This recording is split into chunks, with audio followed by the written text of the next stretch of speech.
You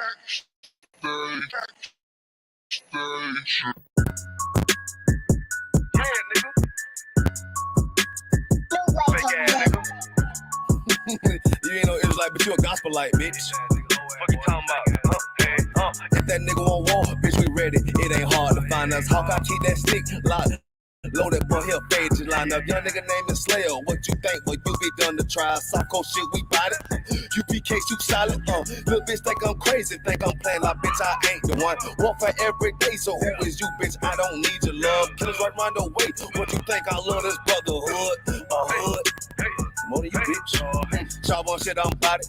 U.P.K, too solid. Fuck nigga don't want war. It ain't enough clips in your army. All the bitches wanna take my piece. Why they all wanna take my piece? I don't wanna take my piece. No, I can't let a dog take it from me. I can't let a dog take it from me. You a whole study and you dummy. And these bitches really out this bitch walking around like they don't know nothing. And the lame nigga fall for them and get set up for the coins and get gunned down, man down. Should've took the time, get a damn no. But I see the shorter and I show her. She could never get a priest horn. Get a dirt ass, rust ass neck bitch with a fake.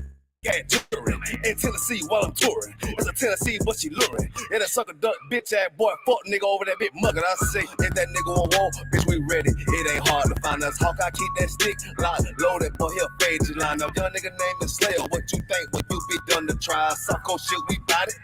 U.P.K, you solid. Little bitch think I'm crazy. Think I'm playing like bitch, I ain't the one. Warfare every day, so who is you, bitch? I don't need your love. Killers right round the way. What you think? I love this brotherhood. Hood. More than you, bitch. You a lame nigga down to me. Eat candy, but I'm sucker free. You a little nigga, ain't nothing to me. Base up, boy, I fit a beat. Yeah, AR-223. Draco with a magazine. Yeah, that clip run like limousine. I shoot your ass in the spleen. Boy, I bust your ass in the temple. We debating by the temple. Tell the truth, boy, you's a victim. Yeah. Turn off like a lizard. Nigga walk down my road. Why does nigga come down my road? Boy, come down my road. Boy, I charge your ass toll fee. I'm a real big priest, nigga. U.P.K play for keys, nigga. Commander General get a damn order, but ain't nothing to me to damn kill you. I start your ass like a cat. All weapons, boys full of tech. Boy, like a close combat. Nigga got popped off for a neck. If that nigga on wall, bitch, we ready. It ain't hard to find us. How can I keep that stick locked? Loaded, boy, he'll fade you line up. Young nigga named is Slayer. What you think? Well, you be done to try. Psycho shit, we bought it. U.P.K, you solid. Little bitch think I'm crazy. Think I'm playing like bitch, I ain't the one. Warfare every day, so who is you, bitch? I don't need your love. Killers right round the way. What you think? I love this brotherhood. Hood. More than you, bitch. Christ said 7 women gonna be on one nigga in the end time. Nigga, fuck wrong with you, boy. Stressed by that damn hoe ass bitch. Fake ass nigga too. Dumb ass motherfucker. Fuck you.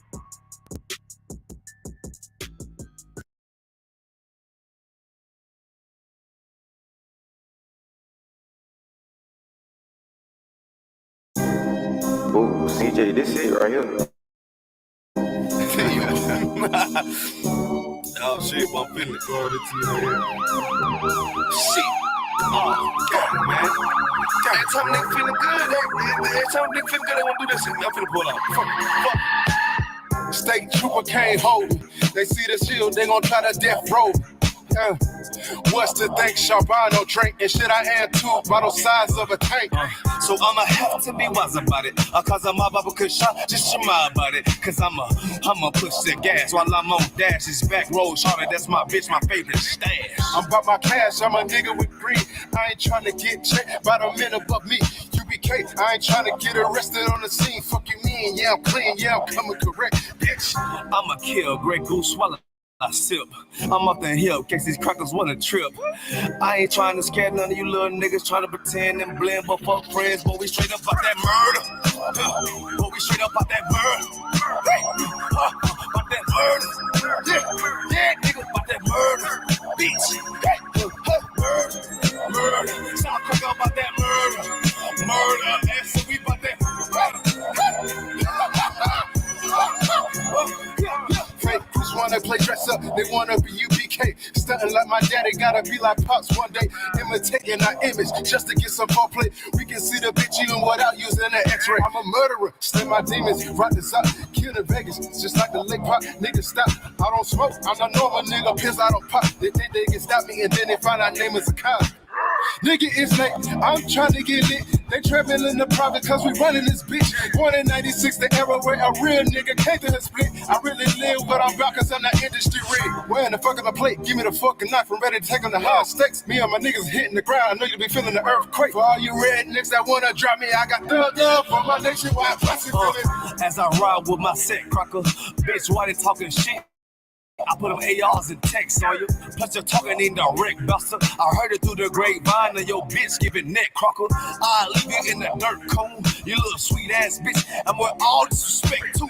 And I know you fucking hit me. I'm talking to you, you redneck, white trash, Billy Bob fool. I call worse than any nigga that be saying they worse. I.S.U.P.K salary, new Bible belt. I take my belt off and whoop any heathen that's me when I'm on the scene. When I think about captivity, you understand? And I best not see no nigga around me talking about whole shit where you're cunning. It's what we need, it's what we need, it's what we need. Who you with, boy? Thinking about captivity. It's what we need. Feed the black activity. It's what we need, little bitch. It's what we need, what we need. Bitch, it's what we need, huh? Who you with, or who you be, nigga? Huh? Yeah, who you be? It's what we need, it's what we need, it's what we need, nigga. Yeah, feed the flock, bitch, what we need? Whole ass, nigga. You choose your side, nigga. Fuck these crackers. And fuck these bitches too, man. You get your shit together right now, get on your side, nigga. I.S.U.P.K. Do this shit for the Lord, boy. I.S.U.P.K. Hell wrong with you, Manager YAHANNA. lame ass nigga.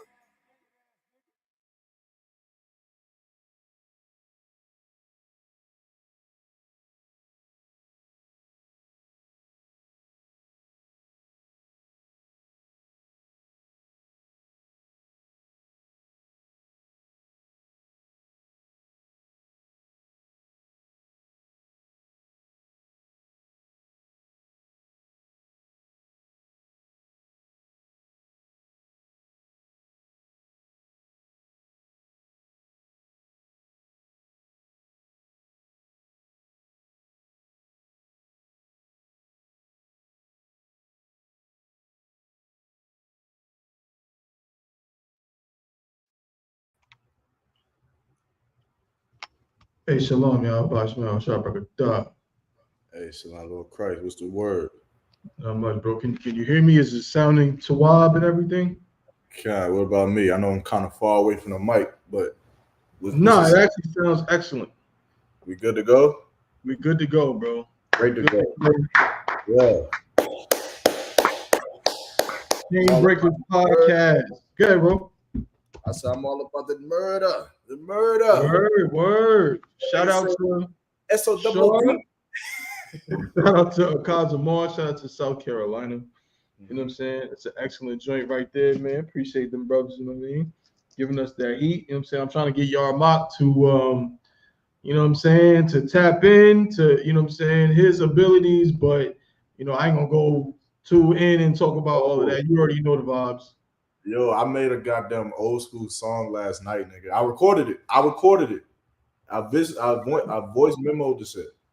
Most ain't crazy. So then we gotta actually sit down and listen to it and everything. But you know, I mean, we shall see, because you voice recorded some joints before, bro.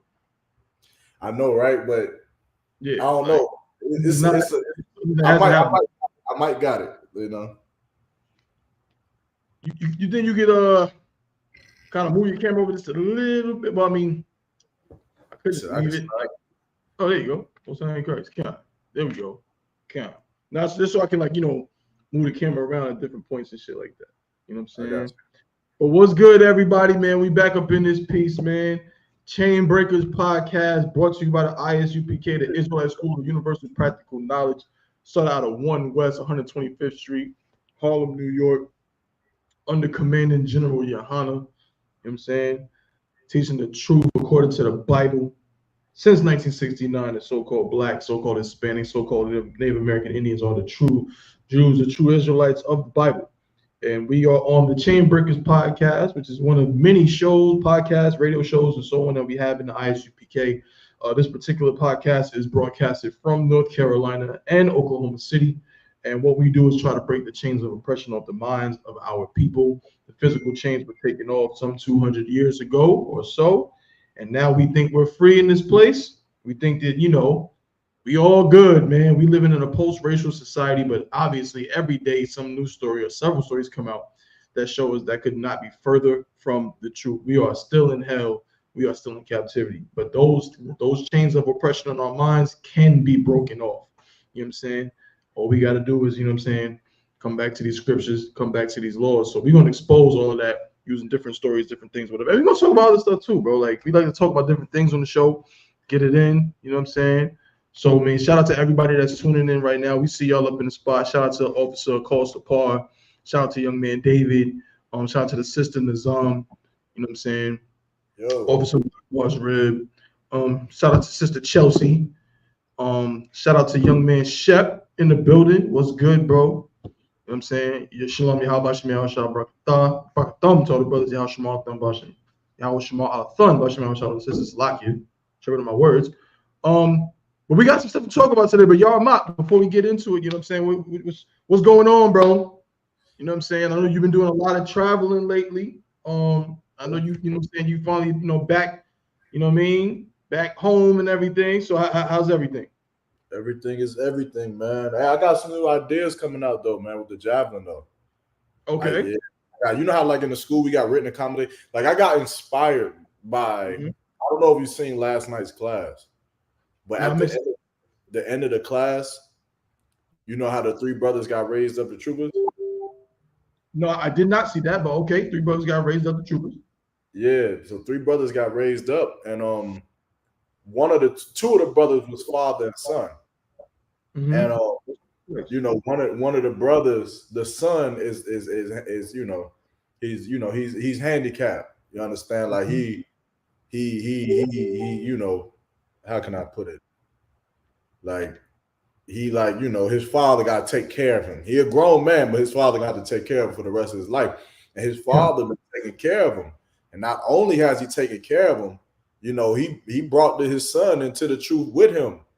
And that almost like damn near brought tears to my eyes. You understand? Seeing the brother, obviously, he making do, but to see that was just to me was just javelin. That was the javelin way, man. So I got inspired by that, man. So brothers, sisters out there, y'all doing some work. If I see it and I happen to think that that's javelin, man, just be on the lookout. You might be getting a package. You might be getting a javelin package coming through in the mail. Just saying, man. So I'm gonna implement that, which eventually thought, well, I'm gonna have to implement some stuff that's going to actually make me some money. I think I implement that's just giving away stuff, man. But I love it, man. I love it. I love to, this is what I do it for, man. I ain't doing it to get rich. I'm gonna be poor for the rest of my life. You understand? But it's all good. Man. I don't know about that, but I hear you. I hear you though, bro. But no, that's excellent. Again, javelin, like you said, if people don't understand, javelin is not just a clothing brand. I mean, you hear that often, but literally, it has a meaning. There's a spirit. We learned this in the school. You know what I'm saying? There's a spirit behind things, and that brand, the imprint of that brand is based on them saying the spirit of One West, spirit of Christ. You know what I'm saying? And the spirit of, perseverance. You know what I'm saying? If I could, I'm saying, I'm not misspeaking.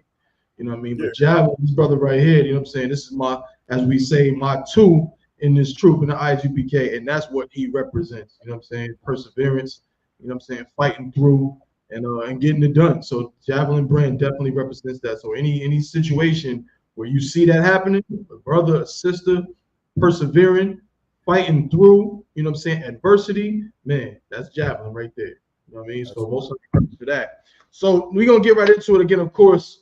Chainbreakers podcast, you know what I'm saying? My brother, Officer 1000 Yarmot with me, the javelin. I'm Officer 1000 Thabawan. Unfortunately, Captain Yagarwap can't be with us today. He might be able to join later, but he had an emergency. Officer Kowal, I believe, is running around. He may be on later. I'm not too sure, but we're gonna hold it down as best we can. you know what I'm saying, as we do. All right. So we gonna get right into it. So, bro, where do you want to start with it, bro? There's a lot to talk about. You want to start with go ahead. I want to, if I could. No, please. Yo, you know my favorite movie of all time, bro. Now this is off complete topics. But your favorite movie of all time. Yeah, is Any Given Sunday. It's Any Given Sunday. Damn. All right. Yeah, that's my favorite movie.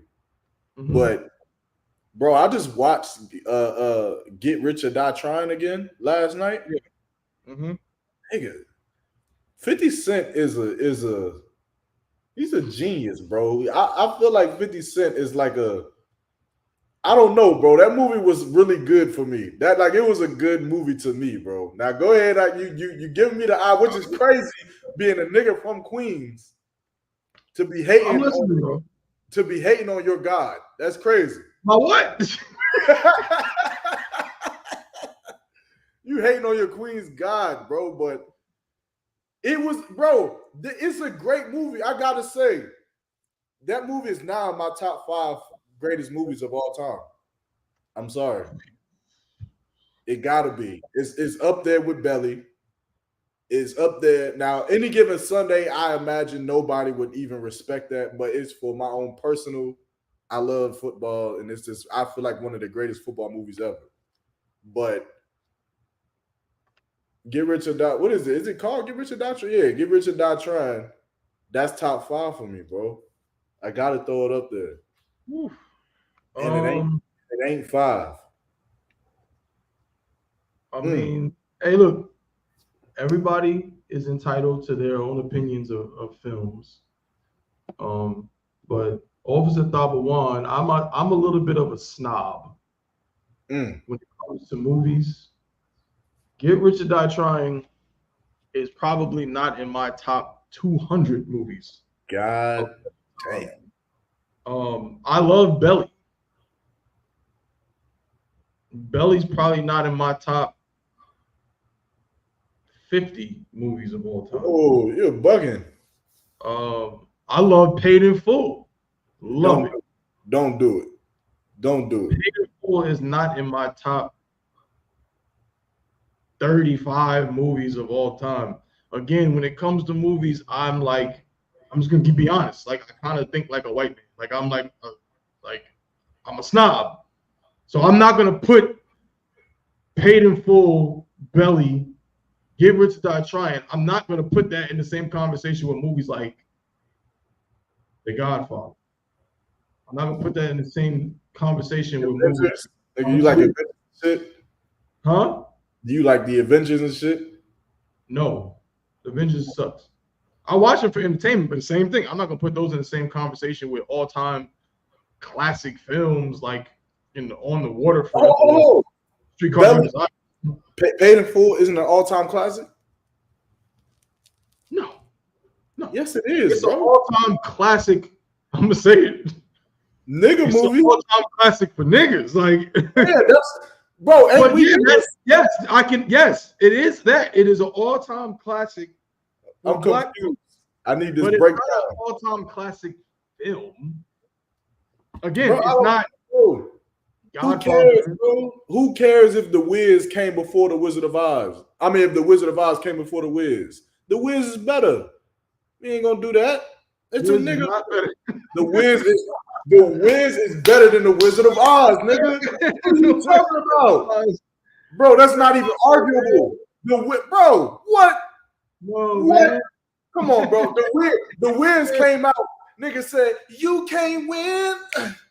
And you can't break even, and you can't get out of the game. Come on, man. What you talking about? Why are you making me do this? Why are we doing Why? Yo, hey, chat. No, which one was better? The Wizard of Oz or The Wiz? Come on, bro. Outside of some oil to me. Think about this. Come on, bro. Think about what you're saying. Do not. You said what? I'm just saying, bro. Do not do this. Do not pit The Wiz, which is a classic, which is great. But come on, bro. Oh my, see, This is no, bro. Yo, bro. See, y'all mock. This is my brother, but he likes to put me on the spot and get me in trouble with all of Israel on the internet and on the airwaves. The Wiz is not better than the Wizard of Oz. What do you mean? Belly, I love Belly, bro. Like, I love that movie. I do. I love Paid in Full. I'm not gonna compare Paid in Full to Carlito's Way or Scarface. Why not? Because it's not on that level. Because yes, it is, bro. Yes, it is. The main actor Paid in Full is Cameron. He's a trained actor. Bro, it doesn't matter. Bro, the story. First of all, you Paid in Full is about 80, 75, 70% based on a true story. That is real life nigga shit. It ain't fictional. Scarface is a fictional character. He might as well be part of the anime universe. That nigga is not real. So you gonna tell me that you're gonna put a movie like Belly in the same breath as Malcolm X? I like Malcolm X though. No, you may like it, but understand what I'm saying. Malcolm X is a movie directed by Spike Lee, who went to film school, starring Denzel Washington, who was a trained actor.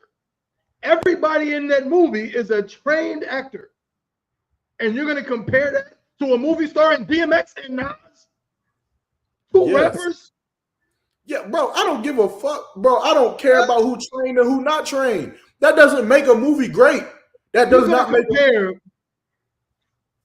The Wiz starring a singer. What singer? What singer? Another Don't be singer. Disrespectful. A comedian. What? Hold on. In The Wiz, the only real like actor in The Wiz is probably the dude that played the lion and like Richard Pryor. Bro, you're being disrespectful, bro. What singer was it? Diana Ross is a singer. She's not an actress. Put some respect on her name. Come on, bro. Now. Oh my God. Then they got Diana Ross was like 36, playing a teenager. Like, what? Hold on 1 second. I'm about to make a post about you. Everybody tune in. I'm about to make a post about Thabawan. Come on, listen, black people. Thabawan. There's nothing wrong with being honest. There's nothing wrong with it. Like, understand, like, this is what I'm saying. It's not being I like. You know what I'm saying? Like, I'm down with no pressures and nothing like that. They double. Like, that's what it is. All I'm saying is The Wiz. I'm not going to compare something by people that studied film and studied cinematography and studied acting. I'm not going to compare that to a movie with a bunch of rappers in it. Hey, I'm not. You're about to go viral. I made a post about you. See, the whole world is going to know that you are terrible. Hey, let them know. Nigga, you said The Wiz is starring a singer? Nigga, Michael Jackson is in The Wiz. Michael Jackson is arguably one of the most famous celebrities to ever walk the face of the planet Earth. And you're saying that The Wiz starred a singer? Nigga, it had Michael Jackson in it.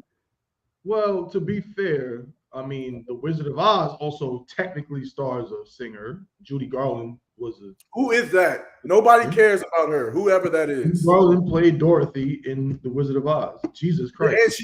And she also got raped and had to do coke, and wasn't the white stuff in that movie asbestos or something like that? Some crazy shit. There's all kind of stories about the movie, man. But I mean, again, you're talking about The Wizard of Oz. It's like the first Technicolor film. Like, you know, there's a lot that went into the making of that movie that, you know, I respect as somebody that respects film. I get it though, definitely, because now you're gonna put me in this position. Pause. What movie? See, I'm not even gonna say it, because if I say it, then everybody's gonna go berserk. Say it. Everybody's gonna you're already in the doghouse. You might as well. I'm already in the doghouse. Listen, I love my favorite song in The Wiz is what's the one Nipsey Russell sing? You know, If I Could Suddenly Feel, you know what I'm saying? Oh yeah. What would I do? That's my favorite joint, right? What would I do? Yeah. If I could feel. You Can't Win. Yeah. I mean, the Lion my song, you got favorite the song. greatest songs. None of those songs is as memorable or as classic as Somewhere Over the Rainbow. That is a fact. Bro. That's a fact. You can Google that. Like, that's not me saying what I think. You can Google Somewhere Over the Rainbow is considered one of the greatest songs ever written of all time. Like, what are we talking about here? Sing it. That's if it's such a great song, then sing it right now. Hell no. Sing it right now. If it's such a great song, you a liar, bro. Listen. You can't win. You can't win is better than that song, and I'll sing it. You can't win, and you can't break even, and you can't get out of the. Sing the song. Sing the Rainbow song that everybody loves so much. If there's anyone in this chat that tells me that they don't know the song, I don't know the song. They are lying. Now, maybe they don't know all the words to it. I don't know all the words to You Can't Win. When I was a kid, and maybe that's why I'm a little biased. When I was a kid, I was scared of that movie. The Wiz was scary to me because of that big witch lady. Hey, so I didn't really I watched it, but I was scared of that movie. Hey. So I don't know songs. I know them. Like I can sing a little chorus. You know what I'm saying? And let's not forget the point that there would be no Wiz if there was no Wizard of Oz. Bro, listen, okay. Theoretically, obviously, they came out with the Wizard of Oz, and black people took it and did what with it? Finish my sentence. We in class now. And they did what? They niggerized it. No, you goddamn gentleman, I will smack you. You black dirty motherfucker. They did not niggerize it. They did not niggerize it. They made it better, bro. They took that movie and made it better for all niggas in the world. That's what I just said.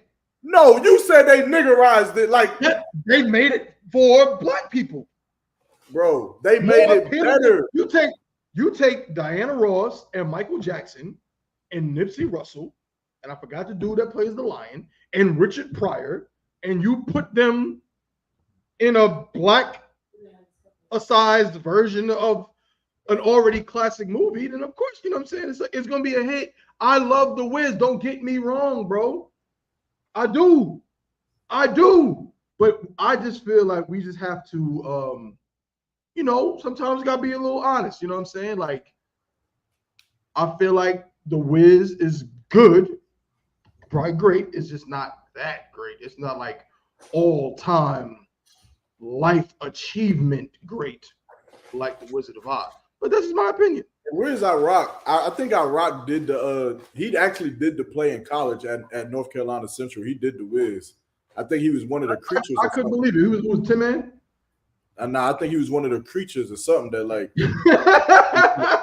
one of them gorilla monkeys. Right. Gorilla monkey is crazy. But yeah, bro, hey, look, The Wiz is way better than The Wizard of Oz. Like my rib likes The Wiz a lot.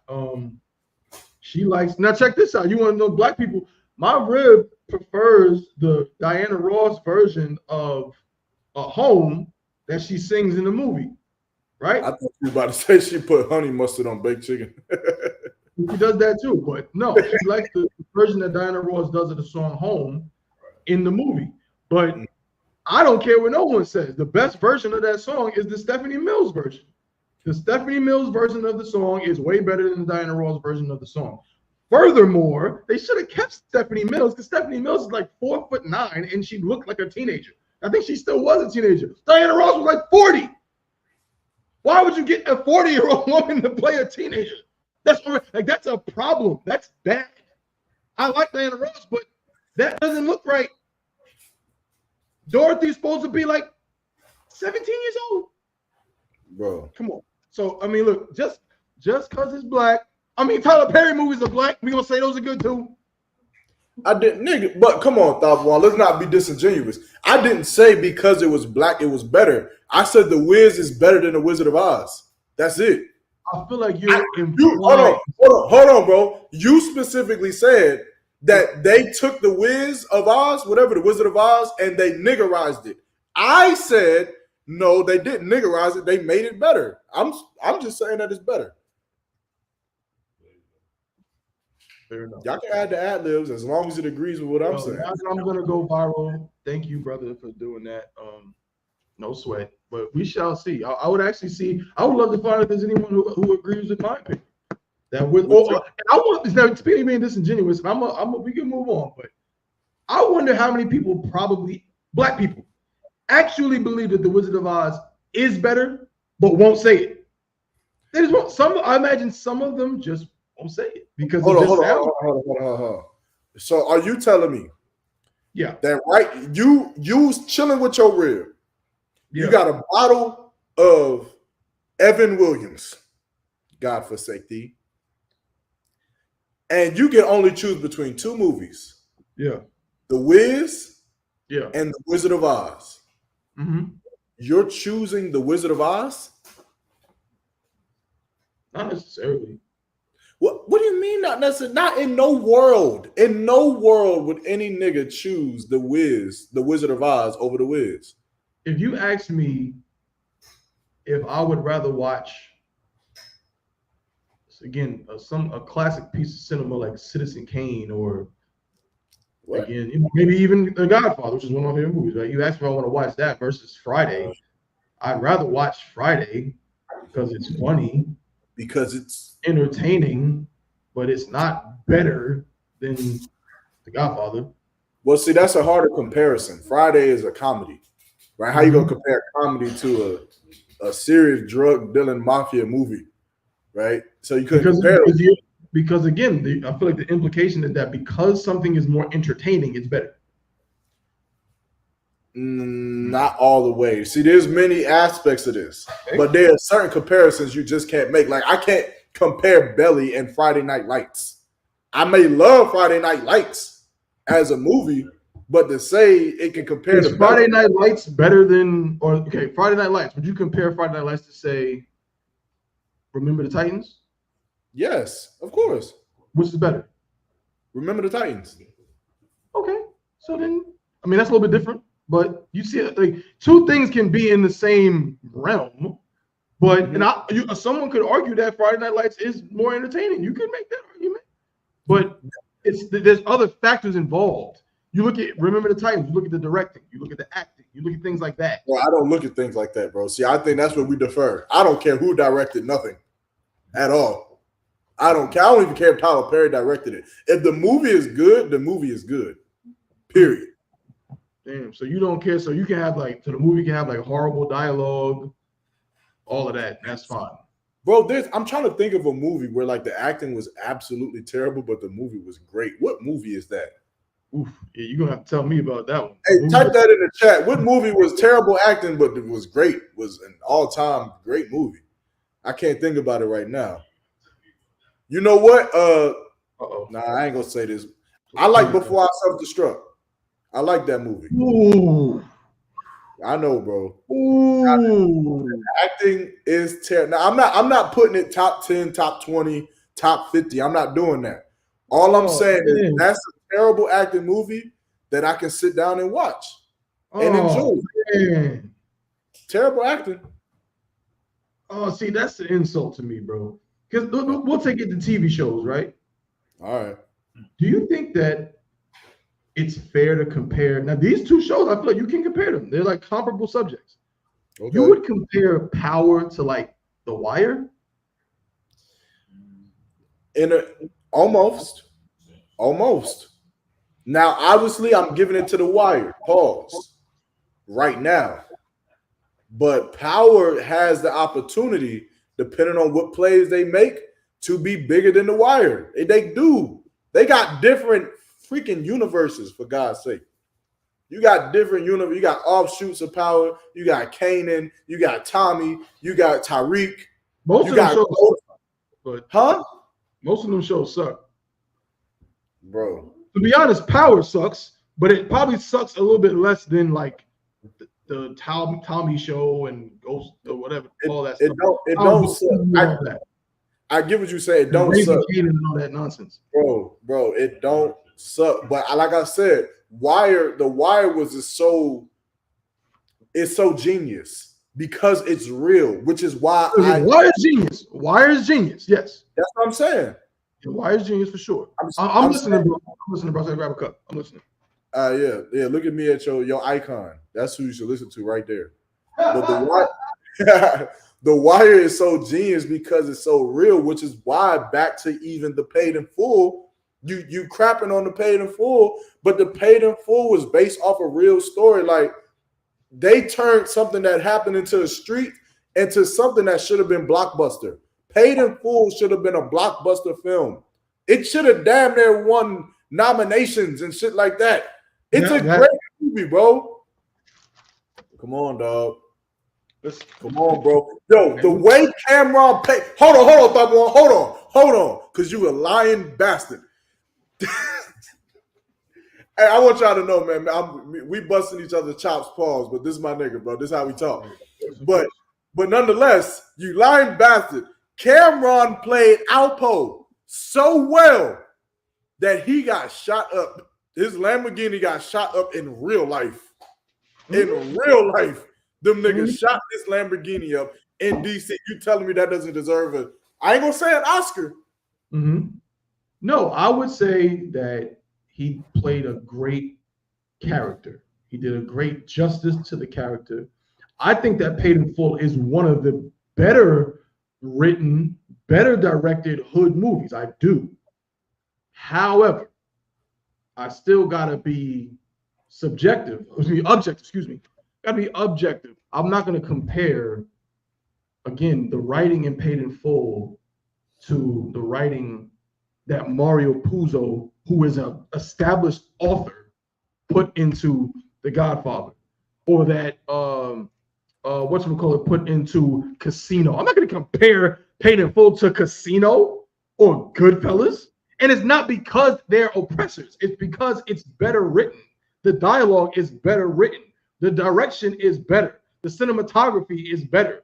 Again, I just care about stuff like that. But I do love Paid in Full. It's one of my favorite movies. Care about the oppressor because he got money. Cameron did his thing. No question about it. Cameron did his thing. The oppressor because he got Before I Self-Destruct is absolutely crazy. And the other thing, with the TV shows, again, The Wire is like, again, well acted, well written. It's not just like, like what's the word? Just something put together? No. When something is like, it's like controversial, kind of like, it just excites you because it's so crazy, over the top type stuff. I can't think of the word at the moment, but I feel like a lot of TV shows rely on stuff like that. Like they just rely on like these really like crazy scenarios. And then people like, oh, this happened. Oh, that happened. Oh, and that's cool. Like BMF. BMF is not a good show. It's just not. Not the first, listen, and I like the first season. I didn't finish the second season. I watched season 3. Wu-Tang Saga is though. No, Wu-Tang's probably worse. Now, mind you, I like the Wu-Tang Saga because I'm biased, because I'm a fan of Wu-Tang. So if you're gonna tell me, even though every Wu-Tang member right now has been going around on podcasts and interviews saying like, yeah, that show is mad inaccurate, right? Which is fine. But still, to see Dave East playing Method Man is cool. To see the kid Shamik Moore playing Raekwon is dope. You know what I'm saying? Seeing these dudes that I respect as rappers and all that, portrayed is amazing. That's outstanding. But a lot of them dudes can't, Dave East can't act. He's just another rapper who happens to be tall and kind of light-skinned, so he can play Method Man. That's it. There's nothing else to it. You know what I'm saying? But no sweat. Now, can we talk about some real topics after you finish embarrassing me all over the internet, please? Go ahead, man. The Wiz is better than the Wizard of Wonder. Just don't be disappointed, bro. You know me. You know me well. Also, let's let the record show. We've had these conversations before. It's not the first time we've had this conversation. You know what I'm saying? I'm a snob. I admit that. I'm just a little snobby when it comes to these things, okay? When it comes to movies and stuff like that. Music too, but that's a little bit different, all right? But I wanted to talk about what story did you want to go into first? It don't matter, man. We can go into the gay boy. Yeah, let's talk about that one, man. You got is there a video for it? Yeah, it's a video. It's in the chat. Okay, hold, let me send it to because I don't know if I can access it from the laptop here.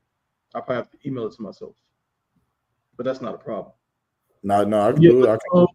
You got it? I can get into the chat. Most high in Christ. Yeah, everybody.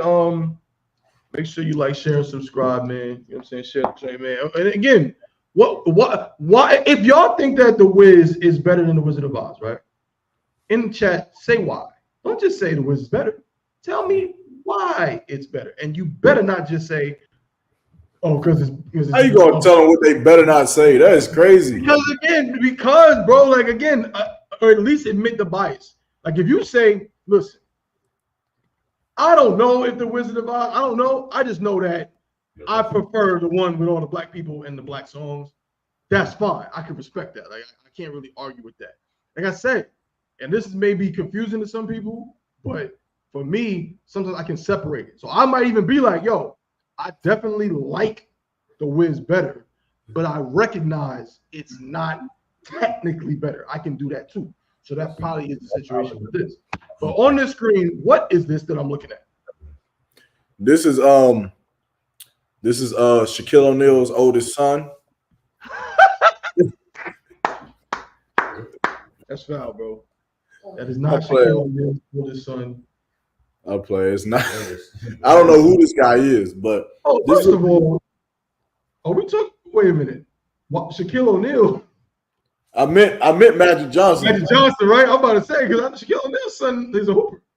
I meant Urban Johnson. Right. Yeah, EJ. Yeah. But yeah, so this is some gay, this is some C7AY Buster. This Buster right here. This thing on? He is upset because his father is getting ready to kick him out of his house. His father is presumably upset at the fact that his son, his boy, that he raised to do push-ups and sit-ups and, told him to wear a condom when he sleep with women, decided to be a bottom. This is nasty work, bro. Like, how you got, I don't understand it. You got a lineup and a beard and lashes? Like, who is this? Like, pause. Like, I'm not in that world, so I don't know. But my thing is, like, who is this supposed to attract? Like, is this like with this combination right here, beard and lashes in the lineup? Is this like, dude, why don't you just go full? I don't want to say the word, but like, go all the way. This is what you're gonna do, bro. Like, the beard is throwing me off. Like, why would you keep that? It's kind of manly, don't you think? Okay. Yeah, I should beats me, but nonetheless, so I guess the altercation here is that the father's trying to kick him out the house, and the son does not want to leave. But I'll play the video. It's about a minute long. Get out of my house, man. You saying get out there, but you don't even tell me the real reason. I get up every morning, I go to work. I pay my half the bills. Every month I go half control the bills. Everything paid. What's the reason? Look at this. I come home and you packing my stuff for what? You going through my drawers, you in my room. What are you doing? You tell me why. What are you doing? What do you mean what I'm doing? What you mean? Why are you recording? Because I want the people to see how I'm being treated. You're not telling me the reason. You're not telling me the reason though. You can't be really telling me. You can't be really telling me the reason though. Tell me the reason why you put me out. You keep saying the company I keep. Yeah. I got the same two friends I've been having. Yeah, but they're running through my house. You're coming in. What's the reason though? What's the? You don't care about it. Is it because I'm not a basketball player? Is it because I'm not a football player, Daddy? I didn't make you proud. Like, come on. Like, look at this. This is ridiculous. Look at this. Look how you treating me though. You're talking about under my roof. You're a disgrace to the family. You're disrespectful to me. You are not what I've been raising, what I used to be raising. You're a whole nother person. What are you talking about?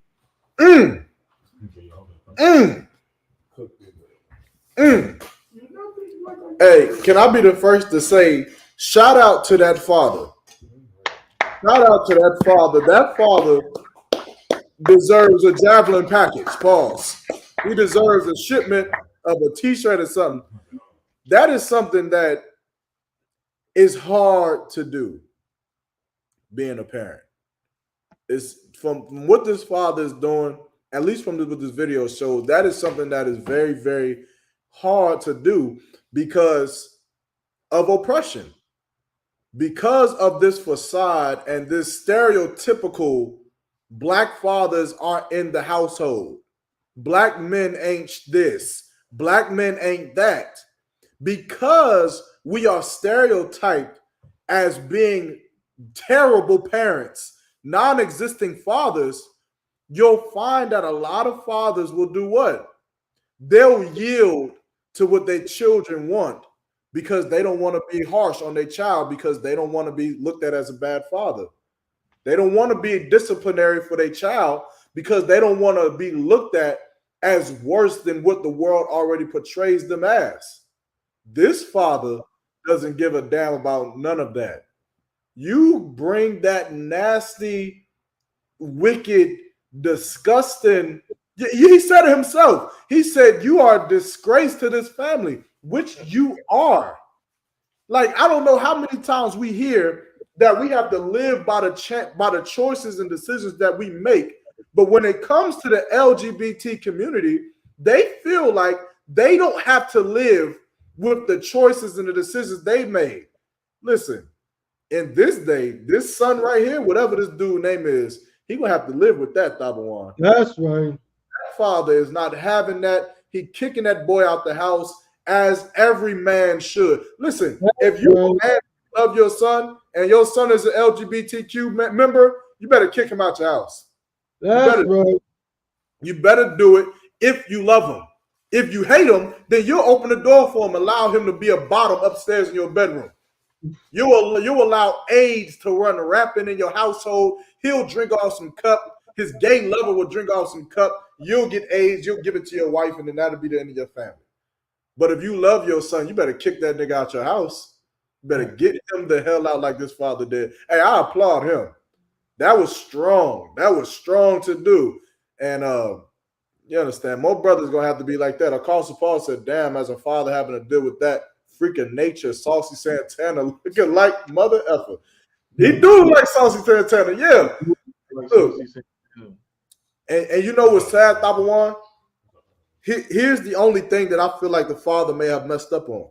Mm-hmm. I feel like his son been Saucy Santana for years. Right. And because of that stereotype, he tried to deal with it. Yep. He tried to learn to accept it. He tried to be a father anyway. Mm-hmm. And eventually, it broke him. Mm-hmm. I remember my pops, man. Now, I was never gay or nothing like that, but Iraq was like, so, like, nigga, no, it's not happening. I remember I used to, like, lean with my head to the side. This nigga would, like, hit me and, like, make me put my neck straight. And if I had my wrist like this, he would, like, hit me. It make me feel my wrist. That, I'm not telling people to just be hit. Iraq was extreme, all right? But I appreciate it now. I appreciate it now, but men, you know, brothers, y'all got to be a little bit more stern with these children, man. You gotta be, you gotta get it early. Your son talking about playing like my sons, they not playing with Barbie dolls. It's not happening. You understand? My sons ain't putting on dresses and playing dress up and painting their fingernails and doing that. Likewise, my daughters aren't doing certain things. Like, you have to create the divide. You have to show them that this is what a man does. This is what a woman does. This is how a man dresses. This is how a woman dresses. And that becomes your life. That's how we reproduce. That's how the human race continues on for thousands of years from now. That's how God wanted it. But with the men that we have today, man, a lot of brothers would never kick that boy out, man. But again, I ain't gonna be long-winded. But shout out to that father for kicking that out. You know, I find one thing about Cook real quick, bro. I just, you know, I really cannot stand. Well, the main thing is dishonesty, bro. Like, you know, people disagree all the time, whatever. Me and you just disagreed on some things, you know, trivial stuff dealing with movies or whatever. But, you know, but at least I know you saying what you honestly feel. Excuse me. You know, I'm saying what I honestly feel and so on. But this dude right here, this LGBT Saucy Santana character is so disingenuous and dishonest. He's sitting up here yelling, what is the reason? What is the reason? Why are you doing this? It's for no reason. No, it's not for no reason. And you know that it's not for no reason. And notice the father said at one point, he said, the company you keep. And he's still playing dumb, talking about what? I've had the same two friends, da-da-da-da-da. What company I keep? Da-da-da-da-da. Like, listen, this lifestyle brings with it a whole slew of degradation, of decadence, just, you know, things that are not, for lack of a better word, kosher. You understand? To a productive life. And as a father, as a parent, again, it's like if you're gonna hurt yourself by your choice once you're an adult, then that's on you. You know what I'm saying? Right. I've done all I can. Like, you know what I'm saying? I've tried to protect you. I'm still trying to protect you. I still want you to live a good life. Why don't we go look up the numbers of how Black people now have all the highest rate of new cases of AIDS and HIV? Let's look at how many Black people are dying from these diseases, right? This is a fact. This is not something made up. This is not being a bigot. This is not just, because, you know, you judging somebody. No, this is the real deal. You know what I'm saying? And then, of course, we can talk about the fact that the Lord said it's a sin. You know what I'm saying? But this father's not in the truth. But even he understands and knows, like, son, you are destroying yourself. Look at you. You look like a fool. Like, let's talk about that. You look like a Saucy Santana also has a beard and nails and a lineup, and then wears long jumpsuits like a woman, even though he weighs about 220 pounds. Right. You know what I'm saying? Like, you look crazy. You are crazy. But somehow people will spin this, and I already know it's gonna be. I'm gonna say this. I'm gonna land my plane. It's probably going to be a lot of Black women who will say that the father is wrong. You know what I'm saying? And that's what, like you say, y'all, Mike, that's what a lot of fathers, it's like a conundrum. Like, well, this thing seems right, but if I do this, they'll actually say I'm a bad father. They're going to lump me, even though I raised my son all these years, they're going to now lump me with actual deadbeats because I won't allow this in my house. So it's like a lot of these fathers, especially if they're down in the I.S.U.P.K, in the truth, they don't know what to do. You know what I'm saying? So my advice to all of them would be to find the nearest I.S.U.P.K so we can, guess what? We can show you that what you're doing is not the wrong thing. It's the right thing to hold your sons, your children accountable. So, like, I land my plane. Shalom, what's going on? Y'all watching me? Yeah, that nigga said thuh. Nah, but I agree. But, you know, I feel like women are always kind of naturally going to be that nurturing type. But that's why in society, women cannot control what happens in the household.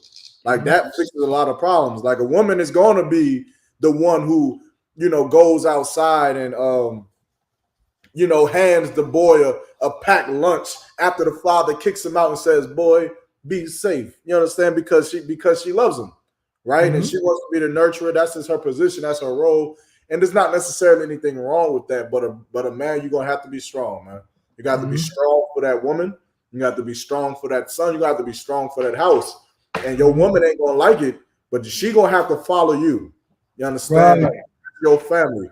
And your son, he's going off to make his own family.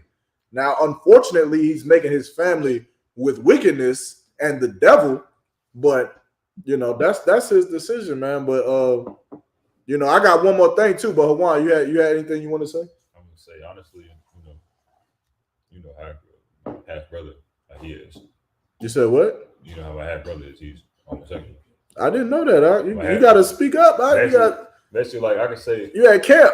I would say that same situation. Me growing up, I had a half brother that was, he's an LGBT, and you know, my mother kicked him out the house at 17.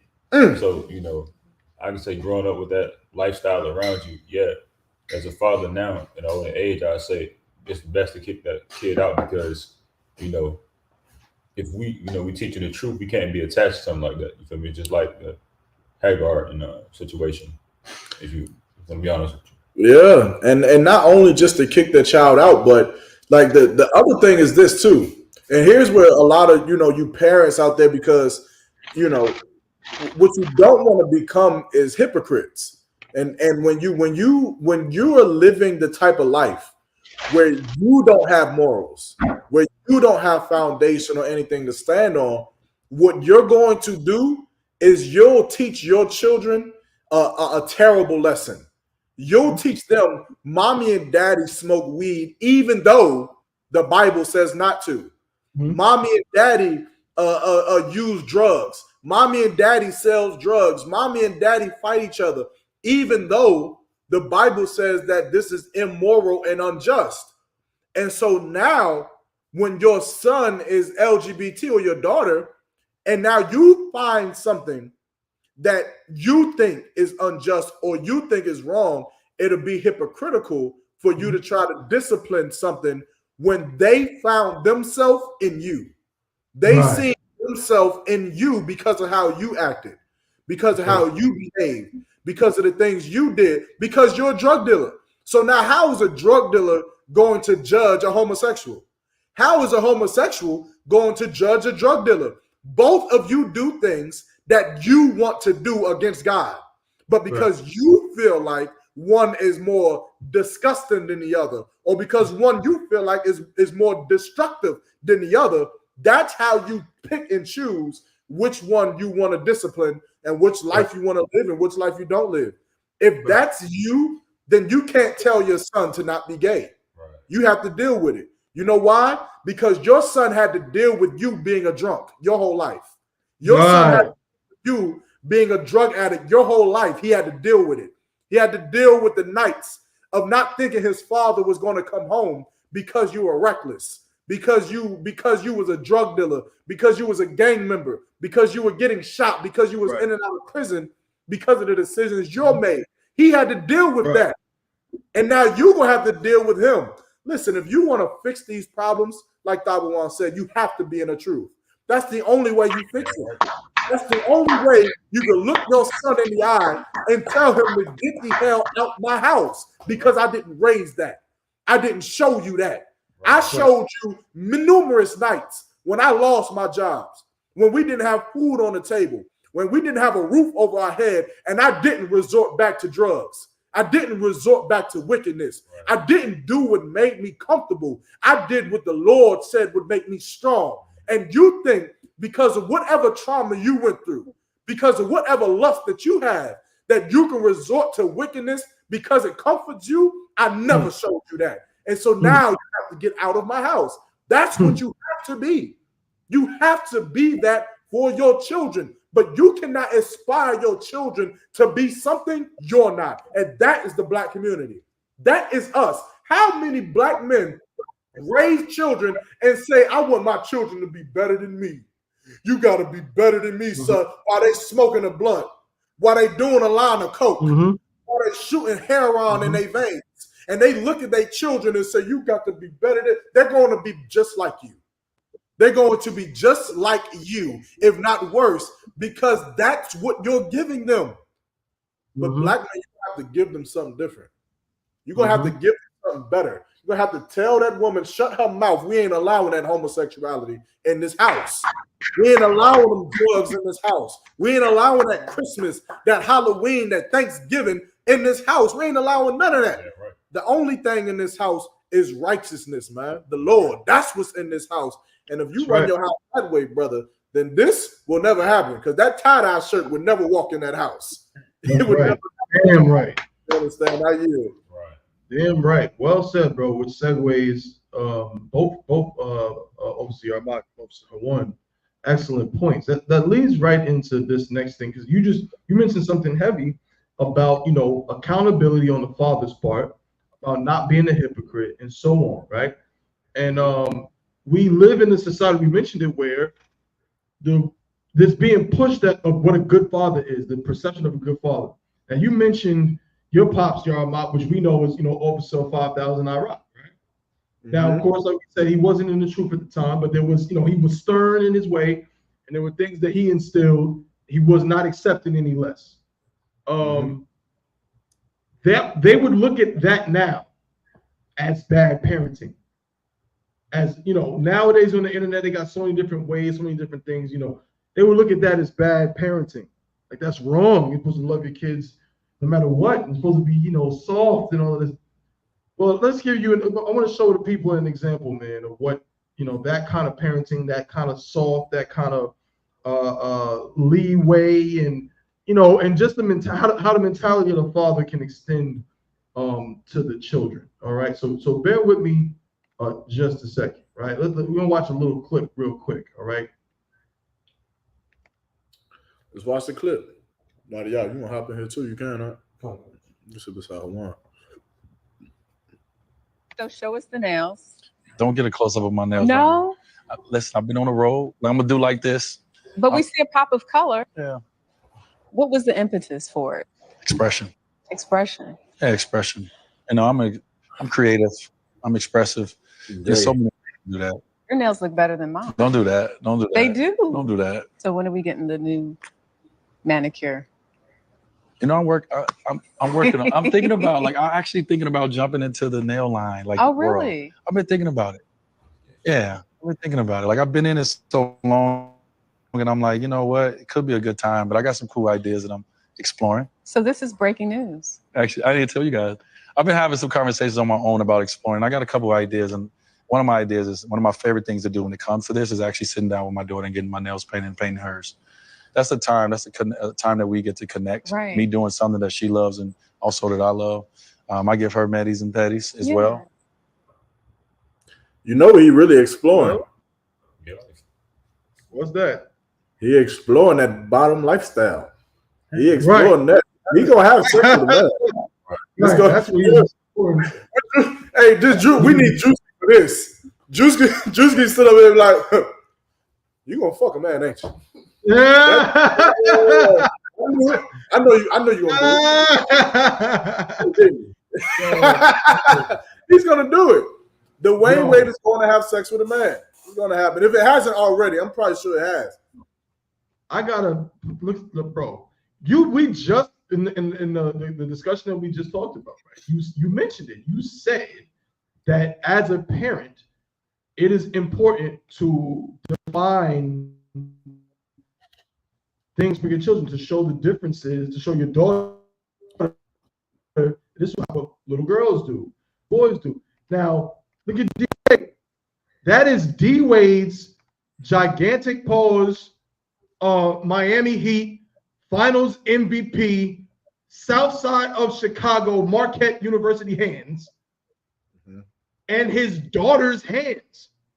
His other, well, actually, technically, his only daughter, but as we know, which we'll show in a second, because you mentioned EJ, right? You mentioned EJ Johnson, Magic Johnson's son, right? Look at this. This is the clear example, and I want y'all brothers to, talk about this, but a clear example of what not to do. This is the opposite, like literally the opposite. Literally the like the confusion. I'm saying the scriptures talk about the turning upside down of things. You know what I mean? Like when I was coming up, and I know I rock, shout out to Officer 5000 I rock in the comments. When I was in high school, I can show my age, I don't care. I was a freshman in high school in 2003, which was the year that Dwayne Wade, LeBron James, Carmelo Anthony, and Chris Bosh all got drafted. Or it was their rookie season. So they got drafted, and then it was their rookie season.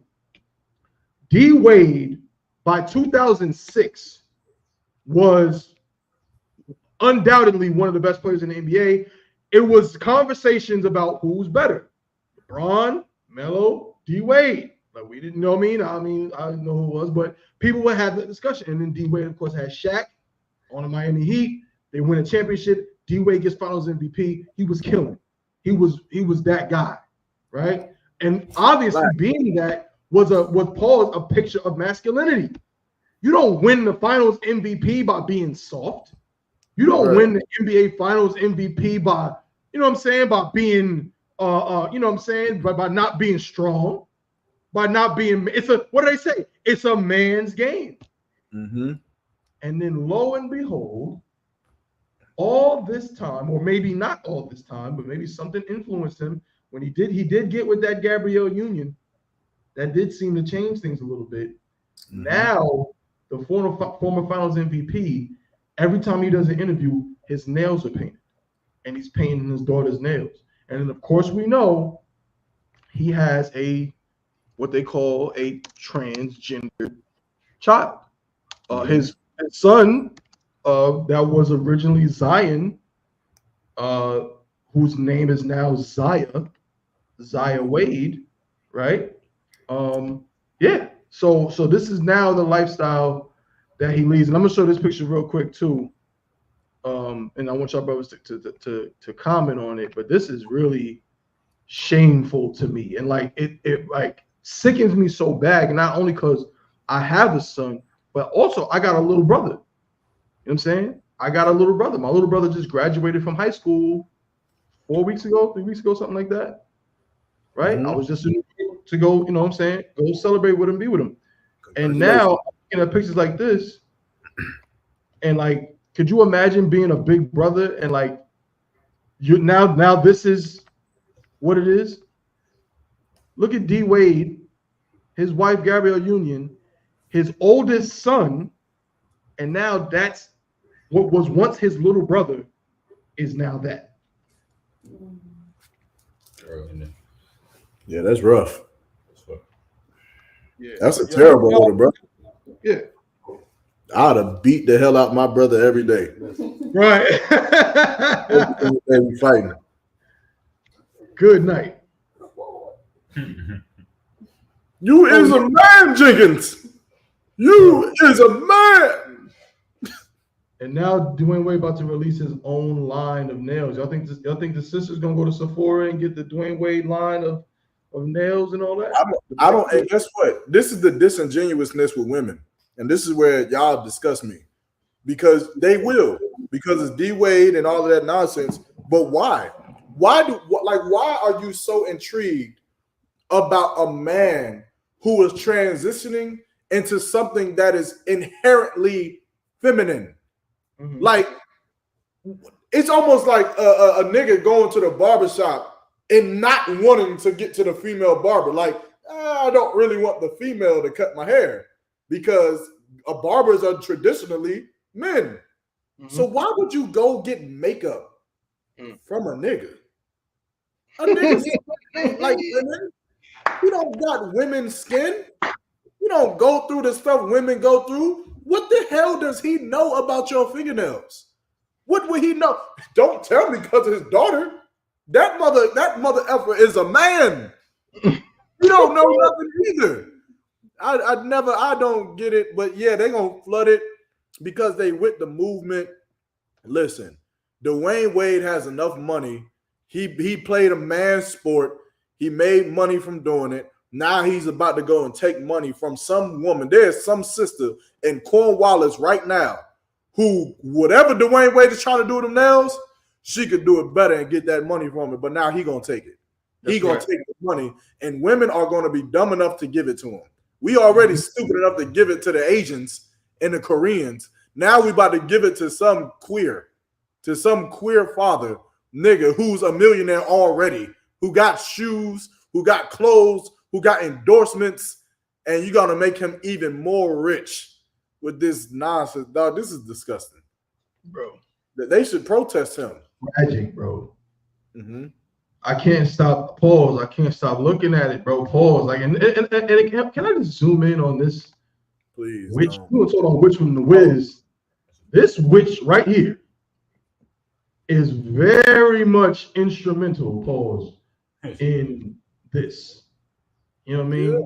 She is a nasty. Y'all ever seen the movie Deliver Us from Evil? Yeah, I seen. I was just talking about that the other day. Yeah, bro. I think she must be really that in real life. Mm-hmm. She is destroying the men around her. You know what I'm saying?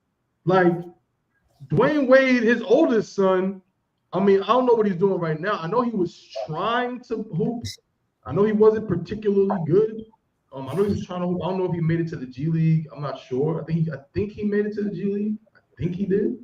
But you know what I mean? Like listen, man. I think a big part of growing up as a young boy, you know what I'm saying? Pause. Like having other boys in a similar age bracket, having a big brother, a little brother, having that is essential. You know what I'm saying? Like it helps you grow, helps you get strong. A lot of times, brothers who don't have that, like you got to fend for themselves. It's possible, but they got to work extra hard. You know what I'm saying? When you don't have other masculine or you know other boys around you to kind of make you competitive, make you want to fight. You know what I'm saying? Make you want to be strong because you don't want to be showing up, right? Right. In this situation right here, man, this young this brother right here, who knows what Dwayne Wade's both of his sons, like he probably could hoop. Like right here, he's like kind of bending down, but he's pretty tall. Dwayne Wade is 6'4". His oldest son is about 6'3". Zaya is like kind of kneeling, like bending down, but he's like 6'1". You know what I'm saying? Like, easy. But this will destroy that. This destroys masculinity, and everybody's eating it up. Everybody is eating it up, Paul, because like right now, masculinity is on trial. Masculinity is bad. Masculinity is negative. Masculinity is toxic. So a dad painting his nails with his daughter, letting his son turn into a girl, that is acceptable. You understand? But like we showed in the last video, but if a father kicks his big 6'5", you know, fullback of a son with eyelashes and a beard out, if your father does that, he's a bad father. You know what I'm saying?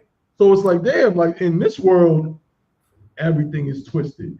Everything is upside down. You know what I'm saying? And then we wonder why there's so much sexual deviancy and decadence that goes on in this world. Like, look what people accept. Look what is pushed. I'm saying Dwayne Wade, he probably been on the cover of more magazines in the past 3 years than when he was in, you know what I'm saying, winning Finals MVP. You know what I mean? Like that's crazy. If a person says that they have AIDS, what do you automatically think where they got it from? Gay sex. That's what you automatically think. Now, does a person have to always get AIDS from gay sex? No. There's other ways that a person get AIDS. You can get AIDS from drinking off of a cup. But generally, because I don't think you can get it from drinking off. I mean, not drinking off a cup, but like a cut of blood, whatever. For sure. A mosquito. You can get AIDS from the wrong mosquito, con. Yeah, you can get it from a mosquito. You can get it, whatever. Point is, it doesn't always have to come from gay sex. Nope. But generally, that's where it comes from. And that's what you would think. But when you look at the statistics about homosexuality in America, at least, the general statistics is that a lot of people who are homosexuals have been traumatized in some way in their life. They've been molested or abused or touched as a child or fondled with, played with, whatever. And it's almost as if they don't even look at Zaya Wade and question who touched you. Just like you would question a person with AIDS, what gay man that they sleep with. They are ignoring that. Somebody did something to that boy. Right. Something. And because of all the Hollywood, the celebrity status, the time that they're away from the children, they missed it. They didn't see it, man. And I ain't trying to be no conspiracy theorist, but it almost seemed like Dwayne Wade done sacrificed his son. So he could after his he did though. No, you for said real. what? No, I think he did. Just not in the way that they say. Like, yeah. You know what I'm saying? Like, it ain't some spooky go into a back room and stand in a pentagram and with candles and, you know what I'm saying, and cut your wrist and blood. Like, it ain't that. He sacrificed his son instead of just doing the right thing. He sacrificed his son for fame and money. Again, now he's saying he might release a line of nails. Who do you think is probably going to help promote that? His son. His son-daughter thing is probably good, and people will now buy it, even if they look horrible, because they might like her or Zaya Wade. They may appreciate, you know, oh, well, the trans community and all the representation. Oh, I love it. This is a real black father. So they may go out and buy it. So he sacrificed just doing the right thing. So potentially he can sell some nails. He can make more money. He can be on more magazines. He can be with Gabrielle Union. So there are ways that you sacrifice it. Again, it doesn't always have to be some spooky conspiracy, you know, thing like that. You know what I'm saying? Anton Levy or Levin, whatever his name is. Right? But yeah, you can say this is definitely a form of sacrificing your child, 100%. Nadia, I wanted to say something. Shalom, how about Shimmy out Shabrakta? Like I said, well, me as a man growing up in the world, I would want my son to be exactly who I'm aspiring to be, which is a male and not a female. Right. Why would I allow my son to? He's still aspiring to be a male. No. That's not what I'm saying. A strong male. What I'm saying is, growing up in a world and you have to basically teach your son how to be a man all over again when he's born a boy is clinically insane to me. Right, that's right. Why to be a boy when you're born with you know, male product? Why do I have to do this? Well, I'll help you out. I'll help you out, because if you don't teach him, then some oppressor is going to teach him to be a woman. Right. So you're going to have to teach, like, you got to teach out your son to be a boy, just like a gazelle got to teach they children to be a goddamn gazelle. Nigga, you ain't a lion. Right. You try to be with the lions if you want to, and you're going to be breakfast, lunch, and maybe dinner if there's enough of you to go around. Right. You understand? So that is like, I feel like that is a lost art. Fathers nowadays we're so accustomed to allowing the way. And Tabuan, this kind of goes back to our fast food argument. Right? When we become so accustomed to the luxuries of being American, the luxuries of like, okay, I don't have to cook for my children anymore. Okay, I don't have to teach my children anymore. I don't have to do things for my children anymore because there are systems in place that feed, transport, protect, raise, and guide our children. Mm-hmm. Where we're seeing now that ain't gonna work for us. Now they're about to bring back the teaching of Christianity in the school to teach your children that false religion that they enslaved us with, that kept us enslaved. They're gonna start teaching that. Right. At some point, fathers are gonna have to step back into that role of saying, I have to teach my son how to be a man. I have to. Not the school system, not the basketball coach. Basketball coach shouldn't be like, my son will play sports more than likely, but them coaches will never be a father figure, ever. It will be a basketball coach or a football coach. The father figure will come from me and the fathers in the Israelite school of UPK. Those will be his only father figures, because anything else, they're going to teach him to be like Irvin Johnson. They're going to teach him that this is okay. And what is the fear? What is the fear of black men to stand up on what we know is inherently right?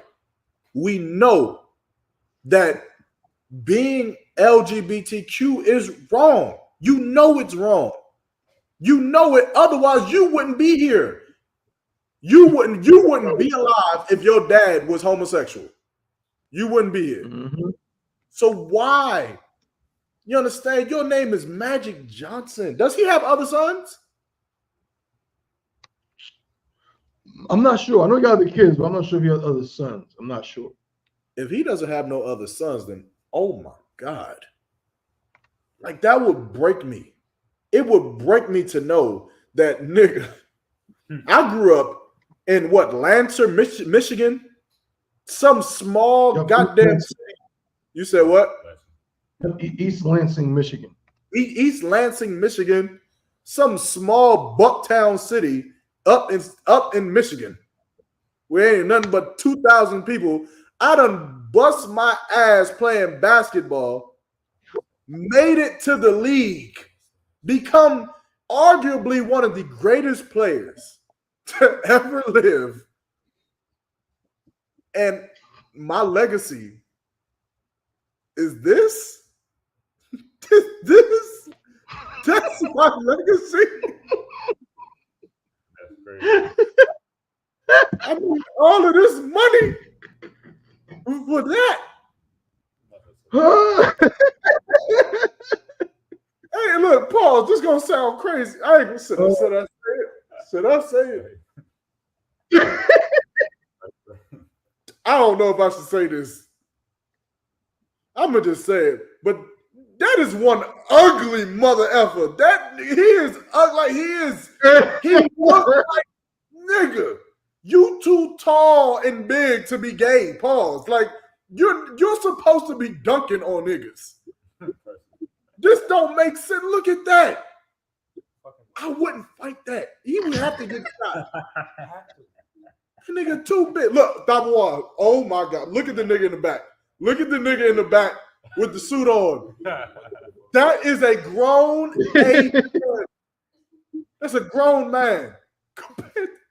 This nigga head is about to leave the screen. The screen ain't damn near not even big enough for his whole body to be in it. He the size of that woman off the basketball show off of Johnny Bravo. That is what that is. Oh my goodness. I think he's like he's at least 6'7" for sure. 6'7", bro. Yo. No question. Yo. That's the legacy, but on a serious note though, but this is the legacy that Magic Johnson has to leave behind, man. And then also with the HIV, the story is played so well that nigga, you did something terribly wrong in your life. With all the money, with all the fame, with all of the skill and everything that you had, and you have nothing to show for it but this gay son, because that is a stain on your life. Right. It is. And the only way to fix it is for him to publicly announce that that's not his son anymore. Right. That's what he would have to do. But of course, if he does that, he'll lose his deal.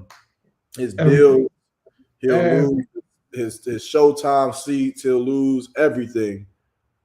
But the Bible say this: what good is a man to gain the whole world but lose his own soul? Damn right. And Magic lost his soul. I'm sure Magic Johnson, if Magic Johnson is any ounce of real nigga in him, then he has cried at night because of what his son has become. If Dwayne Wade has any ounce of real nigga in him, then he has cried at night because of what his son has become. Right. And instead of crying like some bitch, you should get out there and tell the world that nigga ain't yours. He don't belong to you. He may have came out of you, but he ain't from me, because I didn't teach that. And I don't, and black, I don't get it. It's like, why are niggas scared to do that? If your son came into the house with a blue flag and a bag, a Ziploc bag that's filled with Smartie dust, and said, "Hey, Pops, I need you to get me some coke because I want to be the biggest drug dealer on the East Coast, and I need you to support that." You gonna say what? Nah, hell nah. You ain't doing that. You ain't bringing that in my house. It's so easy for you to ridicule that, and you won't support that. But when it comes to homosexuality, you feel like you gotta support it. And you talk to niggas, they act like they like in a trance. Like you ask that question, what would you do if your son was gay? Oh man. Like, that's a simple, easy answer to me. Right. This is an To easy. be fair, though, Come you're on. right, bro. No, you're right. But to be fair, Mhm. some parents don't have integrity. Yeah. Some people. I mean, I didn't watch the show, but what's the show? Snowfall that everybody was watching. Was the mom in that show? Was she not? Again, I don't watch the show. You got to tell me if I'm wrong. But from what I understand, wasn't she like pushing her son to be in the drug game? Kind of like, wasn't that kind of going on? And which one? In Power? Yeah. You talking about with No, it's Snowfall. It's Snowfall. Oh, in Snowfall? I don't think so. No, Isn't that ain't. Snowfall the one with Franklin? Yeah, but his mom was trying to get him out the game. Really? Yeah, she was completely against it. Both his parents were. Oh man. So then, okay, I must be misunderstanding the memes and stuff. Okay. Yeah, I mean, at the Everybody end, Mhm. at the end, they got changed Okay. and started helping out with the drug game, I think. Okay, I got you. But in the I got beginning, for the first like 3 seasons, they was Okay, well then I'll use this example. And this example you'll know. In The Wire. Now I can't remember his son's name. Weebay's son. Oh yeah. You talk about because it was Doodoo, it was Michael, and it was damn, the nigga with the ponytail. The ponytail. Yeah. Rock, what's his name in the show? Yeah, I rock no. Yeah, I can't remember his name, but his mom was 100% pushing him to do those things. And so what I will say is, in comparison with what we're talking about, again, about selling, you know what I'm saying, or sacrificing your child, it's like some people will put their child in danger for the dollar, for money, for what they can get on the back end, for what they think is like, you know, the value they can get out of it. So with Magic Johnson, I mean, again, Magic Johnson, name it, right? Yeah. Name it. Naming Bryce. Yeah, name it, right? So some people will do that. So even though I'm not excusing Magic Johnson, I'm not excusing D-Wade, but because you asked the question, you said, well, why would you do that? Like, why would you even? I could have remember Magic Johnson is from Michigan, from East Lansing, Michigan, and you know, he went to Michigan State for what, 2 years, I think. So by the time he got drafted in like 1979, you know what I'm saying? He might have been 20 years old. So he was very young. This dude has been in the spotlight since he was 20 years old. Really before that. Really since he was in high school. He won a high school championship. He's been in the spotlight since he was a teenager. He's been getting money and getting you know, people taking care of him, resources, all that stuff since he was a teenager. And now I'm not excusing it, but I could imagine it's like, yo, if I denounce my son, like you said, you're not that guy or that person is not my child, Magic Johnson would lose everything, straight up, every endorsement. He wouldn't be able to go on ESPN and do interviews. He wouldn't be able to go on this show and do interviews. No documentaries, none of that. He's losing all of that. And a lot of these dudes just don't have what we have in the I.S.U.P.K. They just don't have integrity. Like, you know what I'm saying? Like, Mark, you said at the beginning of the show, you said, you know what I mean, you're going to be broke forever. That's not true, but you know what I mean? But the point is, you're willing to be. You know what I'm saying? If it means taking care of your people and doing the right thing by your people, if you got to be broke forever, you'll do it. But a lot of these dudes out in the world, they not doing that. They not going to be broke for nothing. You know what I'm saying? Yeah. So they sacrifice their child to make sure they get that money. Salaki. Yeah, even if it means housing a gay son. Even if it means housing a gay 6'8" son. Yeah, but he got to do it, man. You got to get rid of him. You got to get rid of him.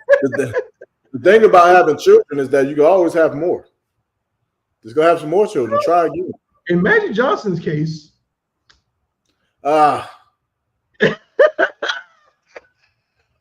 nonetheless, you still got to get rid of him. Yeah, a lot of people probably wouldn't be willing to carry that joint. But I hear you. You're right still. You're still right. Yeah. Damn. Good night. I actually have no interest in watching the Snowfall show ever. It's another one of those shows that I'm pretty sure is terrible.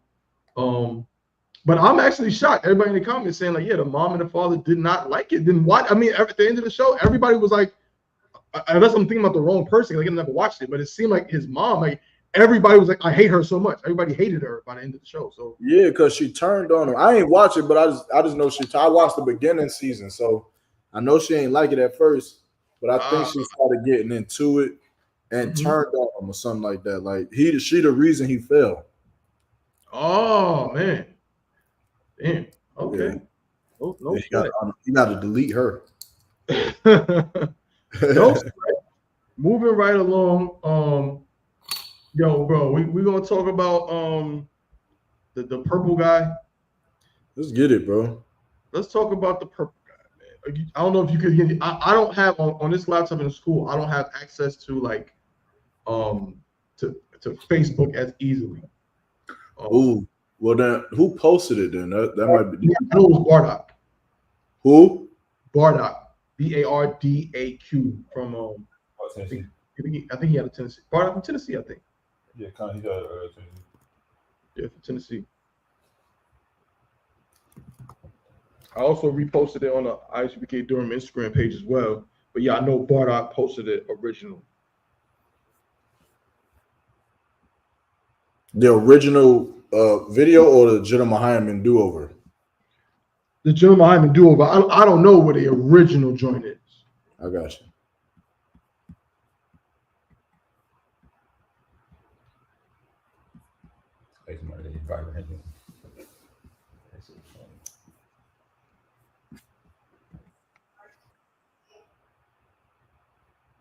I rewind.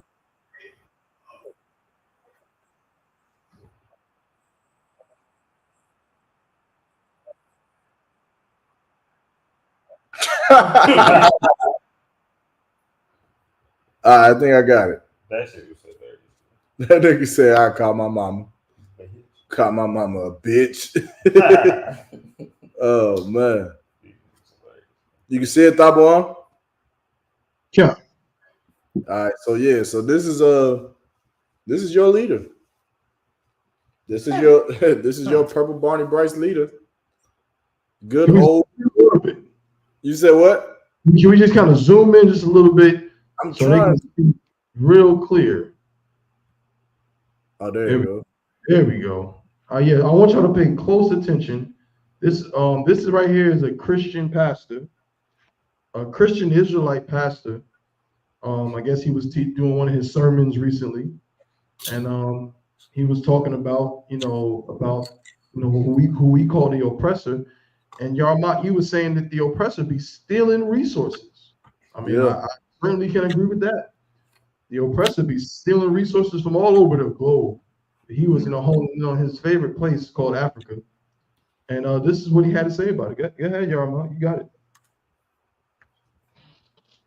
And eat up the natural resources, you better believe it. They take all the resources on the continent of Africa, including gold, bauxite, cobalt, vibranium. Tell me you're the expert. Vibranium.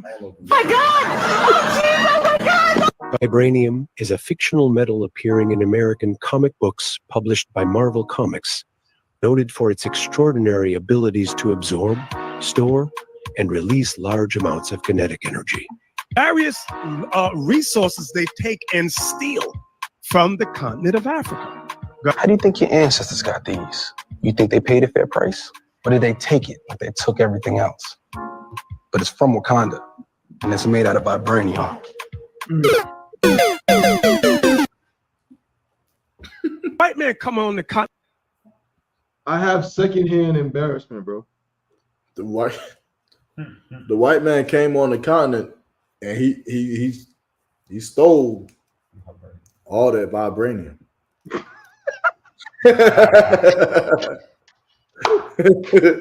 Bro, when you word it like that, bro. That's what he did, though. I mean, because the oppressor is the devil, right? Yeah. So I mean, true. If anybody was going to steal the vibranium from Africa, it would be him. Don't you think that if anybody was going to steal the vibranium from Africa, it would be like, like a SHIELD agent or like Tony Stark? You know what I'm saying? It could be, maybe Captain America. One of them, I think, probably would more likely lead the charge to steal the vibranium from Wakanda, if I'm not mistaken. I don't know if America would do that. Go ahead, bro. Brother, you're not really. See, you're not all the way there with it.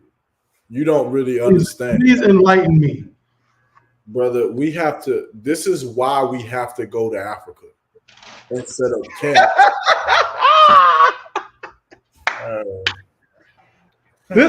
Keep going. Pause. This is why we got to go to Africa. Go ahead. This is why we have to go to Africa. And I'm being dead serious. I'm being dead serious. I'm being dead serious. Stop laughing. This is serious. You talking about saving our people.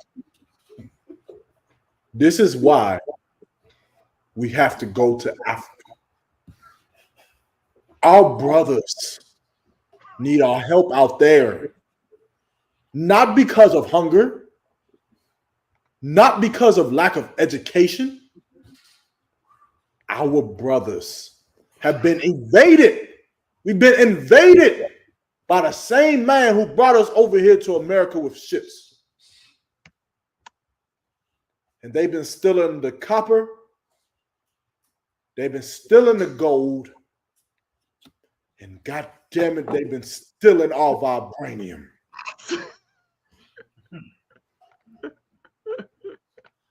They've been taking the vibranium off of the cocoa leaves. And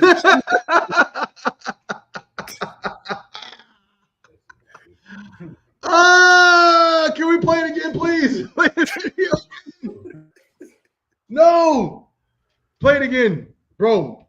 Please, Baba Kashab. How do I play it? Hold on. I don't know where I went. Oh, wait, I got you.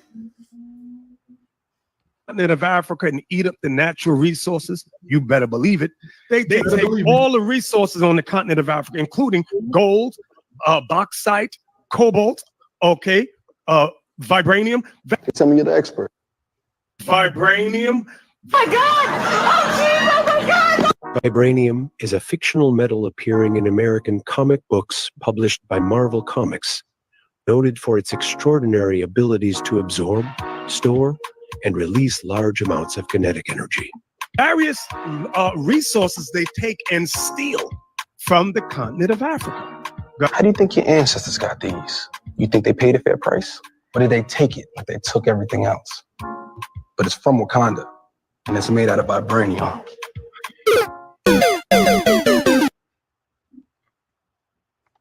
Yeah, brother. So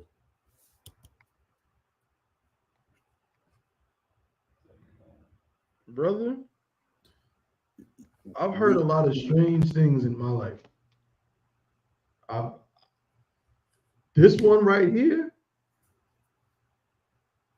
I'm a little bit unsure. Y'all might not, bro, please pause, hold me accountable, bro. Mm-hmm. You know I don't want to be disingenuous. You know that. Mm-hmm. That means a lot to me. I understand. Is there some way that I'm looking at this wrong? Maybe, maybe he's an honest, what are you thinking? I'm thinking that he's a genius. I'm thinking that he's a revolutionary and he's the leader. He's the leader. Because, and I'm not playing. Stop laughing.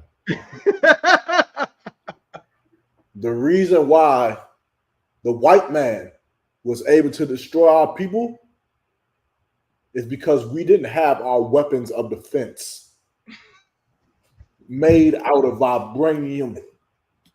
That's what we needed. If we would have had our vibranium, then we would have won the war.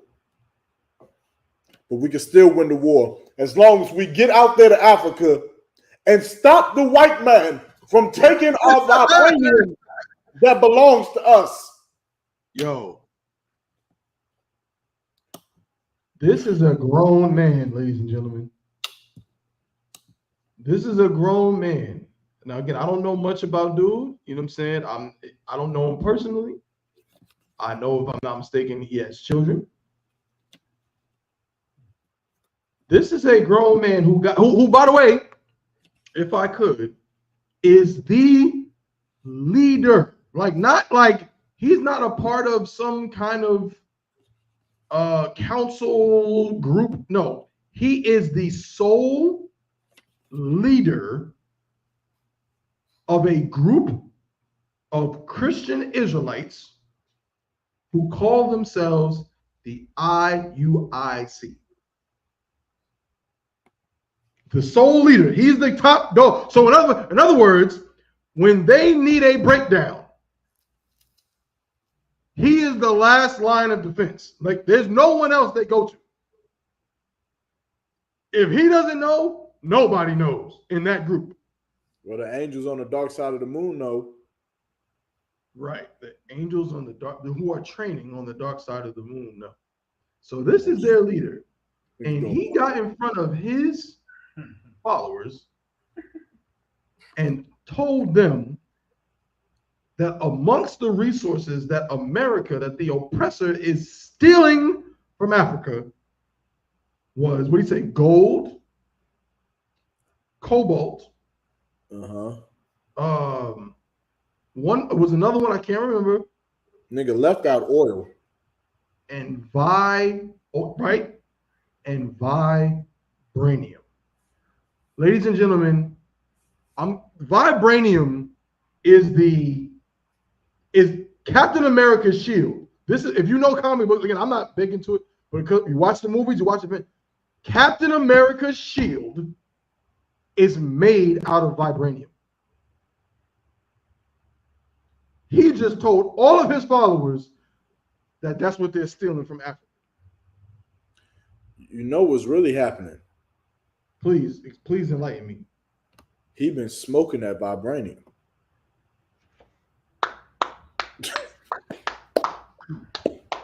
He been smoking that vibranium. He looked like it too. He does. He definitely looks like he been smoking something. Oh, they go to dark side of the moon.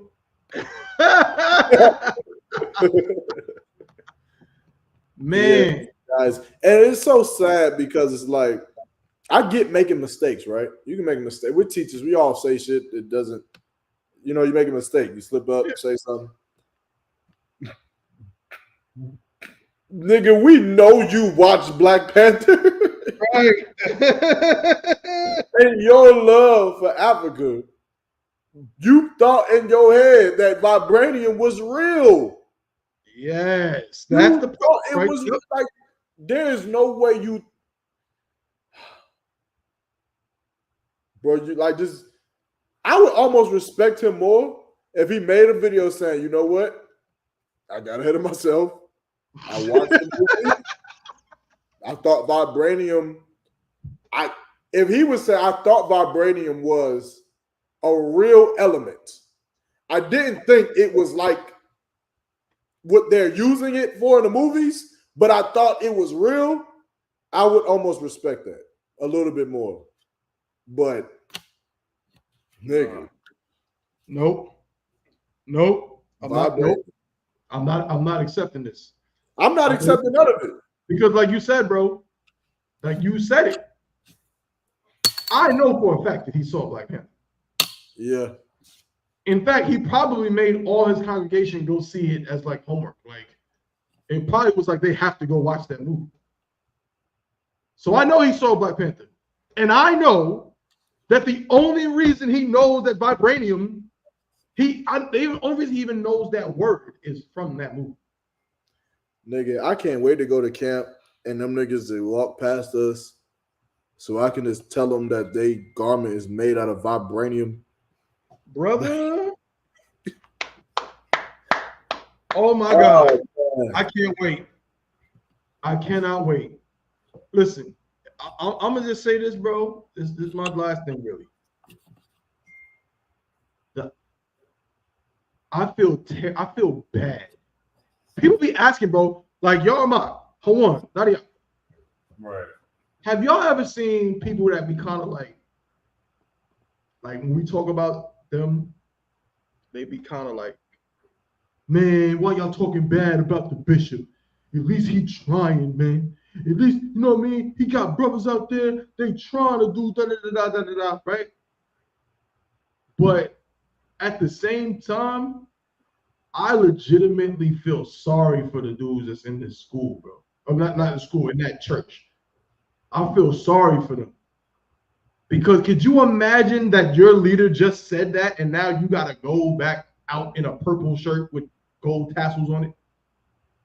Right. Like now, they got to go to whatever, I don't know, camp, whatever they call it. I don't know what they call it, but they have to go out with a purple shirt and tassels that says I.U.I.C. on it after their leader just stood up there and talked about vibranium like it's a real thing. Bro, but y'all gonna stop playing like this vibranium excursion is not a real thing. We need to save the vibranium, bro. Y'all gonna stop playing like it's stop laughing. It's serious. I'm about to Google vibranium and just see what comes up, bro. I just want, if you Google it, it's gonna say it's a fictional thing from Marvel. This is, bro. This, if you Google vibranium, what the hell is this? No, shut up. If you Google, but you're right, Yarma. Yeah, it definitely comes up as a fictional. Yeah. But even again, just think about this. This is what the first picture of vibranium when you Google it is. This is what it looks like.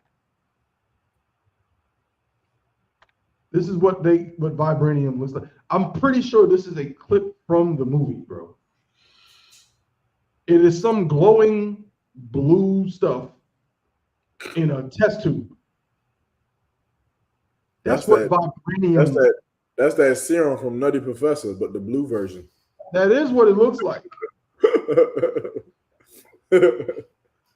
And now, if you are in the I.U.I.C., you're gonna have to find a way to defend this up. You're gonna have to find a way to try to say that vibranium is real. Or you're just gonna have to say that your leader was horribly uninformed. One of the two. Yeah, bro. Y'all niggas be making jokes about Joe Biden and stuff. Y'all niggas look at needing Bishop Nate. That nigga Nate ain't no leader. Y'all talking about Joe Biden ain't no leader because he missing his step.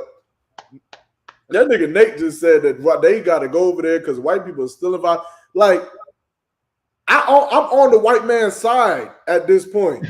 Like, you want to stand with a bunch of white men and just look at Nate and say, "You dumb nigga, you nigga, like you stupid. Vibranium don't exist. How you gonna nigga like?"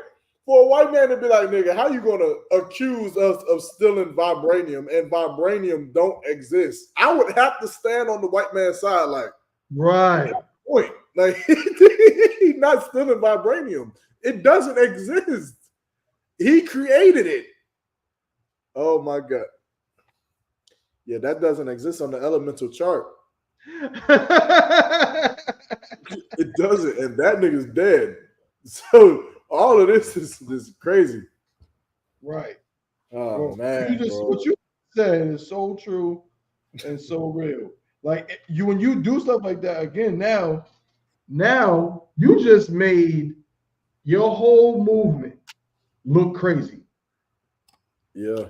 Now imagine if he said that he said it in public. If I was an oppressor, if I was somebody like Vocab Malone or one of them people, I'm taking that clip and running with it.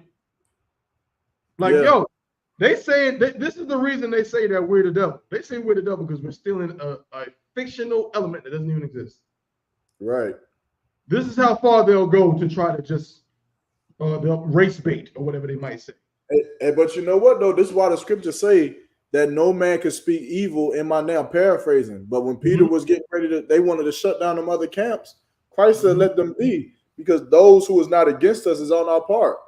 They with us. Right. Because the more and more we allow them, because here's the thing, Commander General YAHANNA could shut down every fake Israelite camp if he wanted to. That's what I think fake Israelites don't understand that. Commander General YAHANNA he could think shit. Give me a call, Yaramak. Get your men and take over the Sons of Thunder camp in Durham. Take over the Sons of Yahweh camp in Durham. Battle them until they're gone. We would prevail. And we would take over every camp. If you don't believe me, I don't know if I can say this. If you don't believe me, we have a captain in the school, a very famous video of them doing it to GMS in Pittsburgh. It can happen. But Commander General YAHANNA has mercy on these brothers because he loves them. And because we love them. And so he won't do it. But the more and more, like if Commander General YAHANNA did that, then what would the world say? The world would say that they're martyrs, that we're evil for destroying them, and that they may have had the truth. That's why we don't do it. We let them live. Let them teach. Let them go out there and do what they do. Because the more and more that they teach, they're going to prove to you why the Israelite School of UPK is the home of the truth. That's right. We don't have to be against them at all. We don't have to do not a goddamn thing. You understand them? Because us battling them in that capacity, it validates them when they're nothing. And so they don't even need to be validated. You understand? Yeah. Who the hell is that? Black Captain America? I think it's actually Black Panther. I don't know. I just know that this is a comic book, and he's sitting up there talking about vibranium. Help him, y'all. Help your leader, y'all. And y'all IUIC cats. Y'all, you know what I'm saying? Y'all better defend him. That's Nathaniel right there. Save this picture because that's that snake right there. When he finally stops the white man from stealing vibranium, that's him. Yo, bro. Dog. Man, that's rough. If Joe Biden said this, if Donald Joe Biden, come on. No, good, bro. You Salat. You right? Go ahead, please. No, I'm saying if Joe Biden would have got on the stands and said we need to go to Sudan and Ghana and Central Africa to stop the rebellion and the stealing of vibranium from the Africans.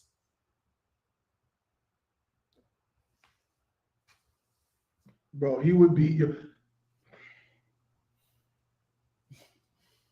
He got ostracized because he slipped over his words. You know what I mean? He had some issues in that debate. But if he said, like you just said, if he said that they're stealing all the vibranium from Africa, all the vibranium, we got to stop them from stealing the vibranium, they would have a new candidate tomorrow. Bro, do you know how many commercials would go out? Vibranium, a fictional element created by Marvel. Joe Biden believes that Africans are stealing it. I am Donald Trump, and I approve this message. Do you know how many commercials would go out about this nigga talking about vibranium? I feel like we should do that. It'd be a poster board. I feel like we should flood TikTok and just vibranium, the elemental weapon of destruction and the protector of Wakanda, is being stolen by white people from all nations, according to Bishop Nathaniel of the IUIC. Join his movement to help him in his defense against the vibranium that has protected for 400 years, but couldn't protect us when white people was slaughtering us and taking us on ships. But somehow, vibranium. This is Officer Yaramak, and I approve this message. Yo, out here, son. This is crazy. This is your leader. This is the leader. This is supposed to be the leader of the nation of Israel, the whole nation. According to them, that's what he is. According to them, vibranium, huh?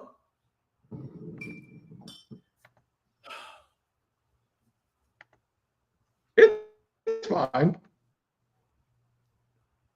It's fine. It's fine. You know, it's okay. Who made that? Who made this? Hey, Oh, somebody man. made it. Christian Israelite pastor doesn't know vibranium from Black Panther. It's fake. Says Caucasians try to steal it from Africa with other resources. That's hilarious, bro. Yeah, I had to put this up on the Durham page. Again, it's almost like shocking, you know. I'm curious to see how this is gonna go for me.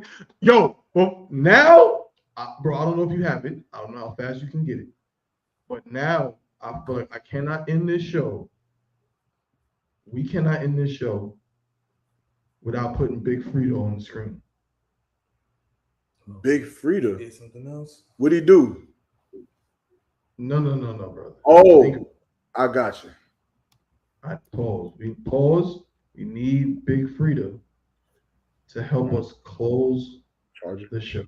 Hold on. Let me get this done. Hold on 1 second. Oh man, I don't know. Give me another topic. Give me something. So what? I said, give me a topic, man. What's going down? What's Big Frida, I.U.I.C. Nadia, talk to him, man. Say something. So like I said, I think this cartoon, this character that he wants to be, I feel like he thinks he's a superhero. Yo, that's a great point, Nadia. It is. I really that is an excellent point. That makes sense. This is you right, bro. So like, I'm gonna cut you up. Go ahead. I rock. Can you send a video? I rock if you watching. So like I said, I also hold on. One second. So like, I rock if you watching, man. We need the Big Frida. Can you send it to Facebook? Baba Kwashah, can you send it? Go ahead, Nadia. Basically, I only say he's a superhero because only a child would believe something like that. Like you watching this movie, and you see these superheroes jumping off walls and making things out of anything, and then the first thing that you believe is, "Oh, I want to go get the vibranium because Esau stealing it." There's something wrong with you. I think you need to go get checked out. Unless you made an excellent point, bro. He really thinks he's some kind of like he's a superhero. Look at him. Yeah, like he thinks he's some kind of superhero.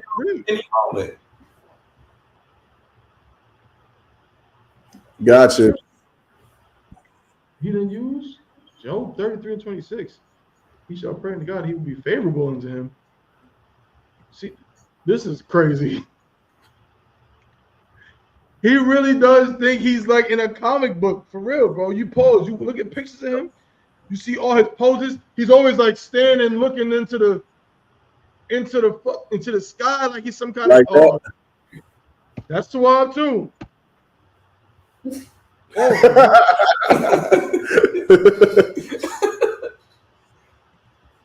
Hold on.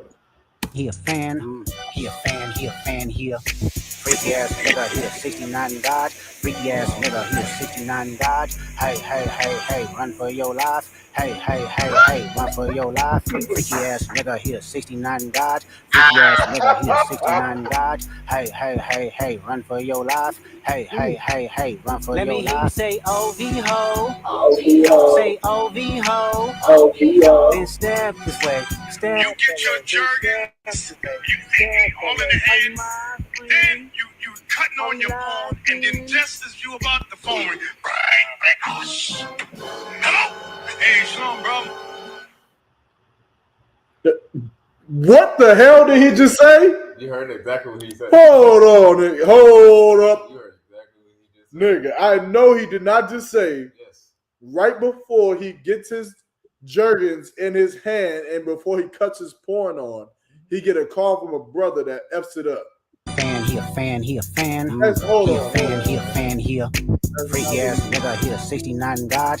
On your phone, and then just as you about the phone, and then just you cutting on your phone, and then you cutting on your phone. Hold on.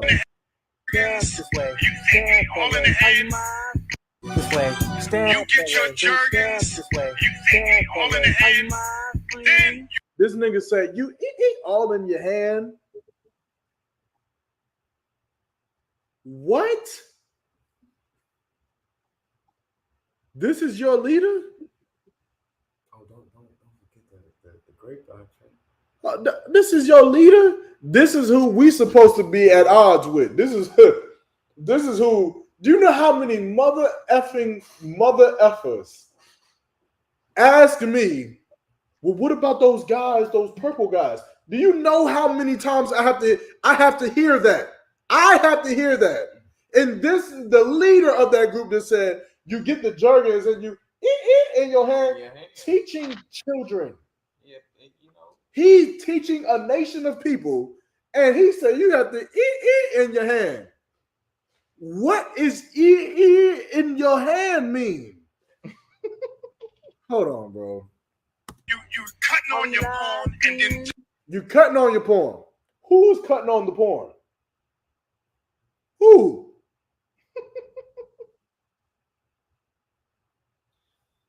just as you about the phone. This is what? Hold on. And just as you about the phone. And just as you about the phone. And just as you about the phone. And just as you about the phone. Can you make out what he's saying? I can't, but it's again it sounds like, I could be wrong. Sounds like he said just when you either, he could be just saying when you're about to, you know what I'm saying, like ski, or he might be saying, because he said something about a remote almost, it seemed like, so it seemed like he's talking about porn. Yeah, he said just when you said before you turn on the porn. That's, bro. Yo, this dude got a demon, bro. Hold on, bro. Hey, Shalom, bro.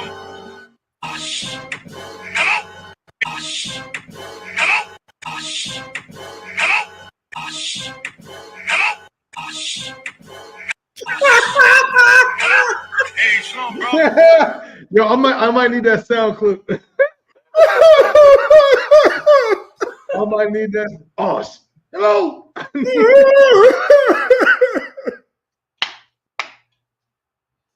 Oh man, yo,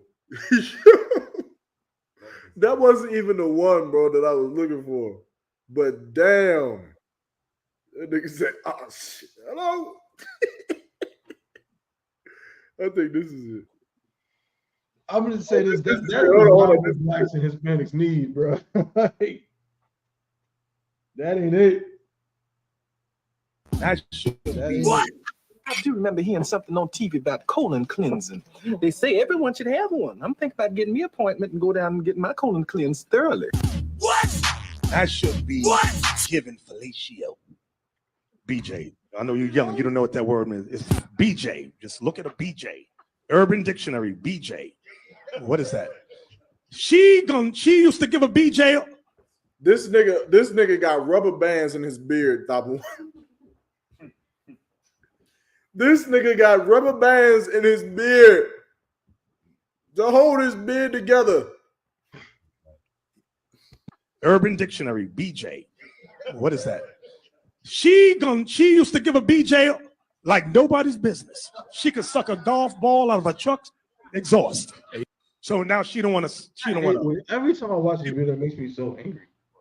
It does, because it's like you talking like you're my age. You're having a conversation like you're me.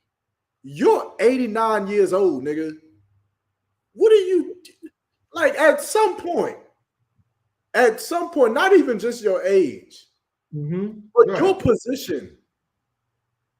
At some point, is there not a level of decorum that comes with the position you have? She could suck a golf ball out of an exhaust pipe. First of all, that doesn't make any sense. It doesn't. A truck's exhaust pause is large.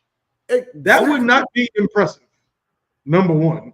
Peanut butter through a straw would be a better analogy. Exactly. Your analogy is trash.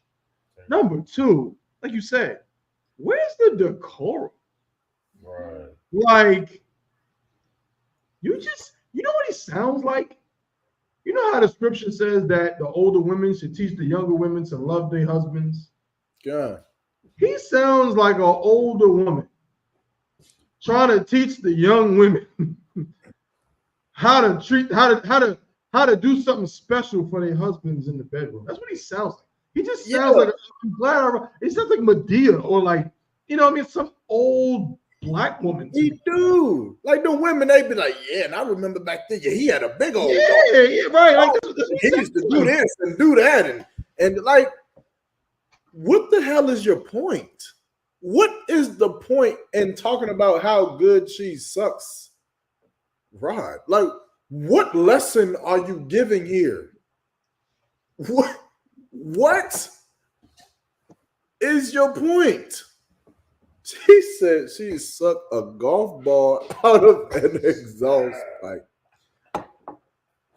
Good night.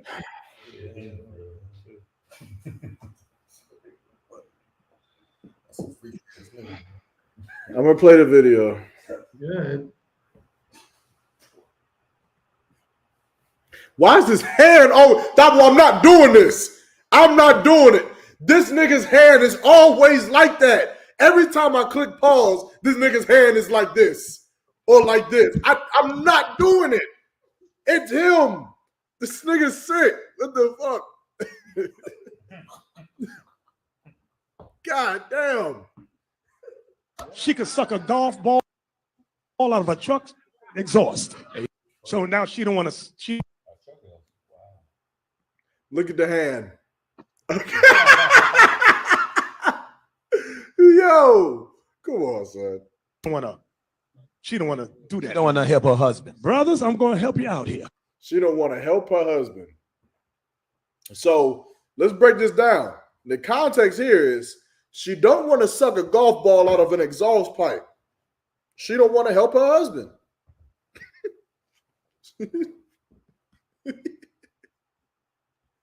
Okay. You know what you do? It's what you do. This That's is what you right. do. No. Now he's gonna tell you what to do. What you do? You don't want to suck the golf ball through the exhaust pipe no more. Now your leader, the leader of all Israel, according to the I.U.P.K, is going to tell you what to do when that happens. This is what you do. You get you some jelly. You put that jelly on. He said, "Listen, you got 10 minutes. Hold on, Nadia. If you don't do what you know what you do? You get you some jelly. You put that jelly on. He said, "Listen, you got 10 minutes. If you don't do what you used to do." Yo. It's a lot here. I'm sure you've seen it, but I don't know if I'm saying it right. Did you see the video that it was kind of like a dude that was like getting a haircut and the barber dude was acting mad weird and he was like, yeah, that nigga was like, what would you do if I came around there and lined you up front? Like, yeah, I see that shit. Yeah, it was like that. He first asked him, "Did you get that thing all down?" Yeah, and the dude was like,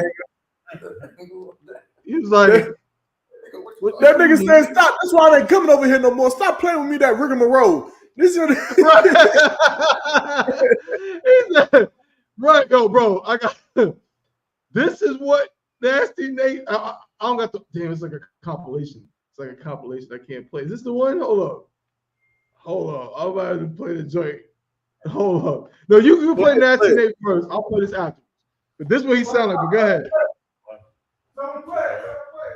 Like, sir, he said you can play it. He said play it. All right, make sure that we're gonna come back to Nasty Nate in a second. We're gonna come back, pause to Nasty Nate in just a second. But this is when I listen to him talk, like how he talking about, you know what I'm saying, that thing, you know what I'm saying? Like, this is what he sound like to me. Hold on.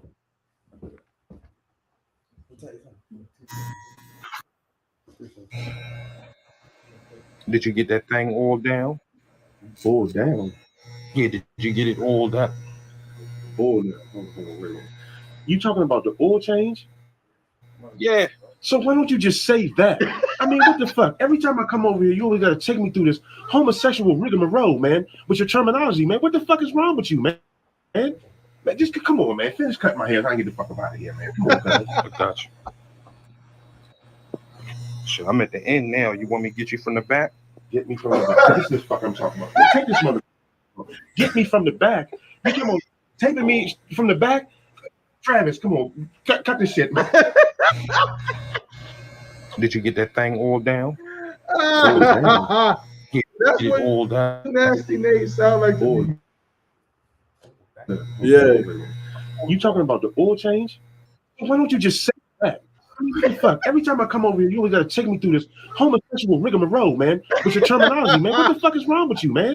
Yo, that's what he sound like to me. Yo, that's him. He sounds like he gotta. Why you gotta talk like that? Yo, it could be. It could be. Like, what, again, decorum. Why not say it the right way? You gonna talk about? Did you get that thing all down? Like, why you gonna talk like that? You gonna talk about? He said, "Go back to your video, bro." I'm right here. Video where he said, "Yeah, I'm gonna get rid of this one." My bad, bro. Yeah, you got it. He said something about get the jelly on that thing. He said that. She don't wanna do that. Don't want to help her husband. Brothers, I'm gonna help you out here. You know what you do? Bring it out. You get you some. Hold on. Did you say bring it out? Brother, come on, bro. Somebody in the background said bring it out. No, I ain't say that shit. What? Somebody said bring it out. Hold on. Brothers, I'm gonna help you out here. You know what you do? Bring it out. You bring it out. It's so gay. Yo, where Nadiab at? He's right here. Nadiab, is that you? You know Nadiab before he got in the truth. Nigga said, bring it out. Bring what out?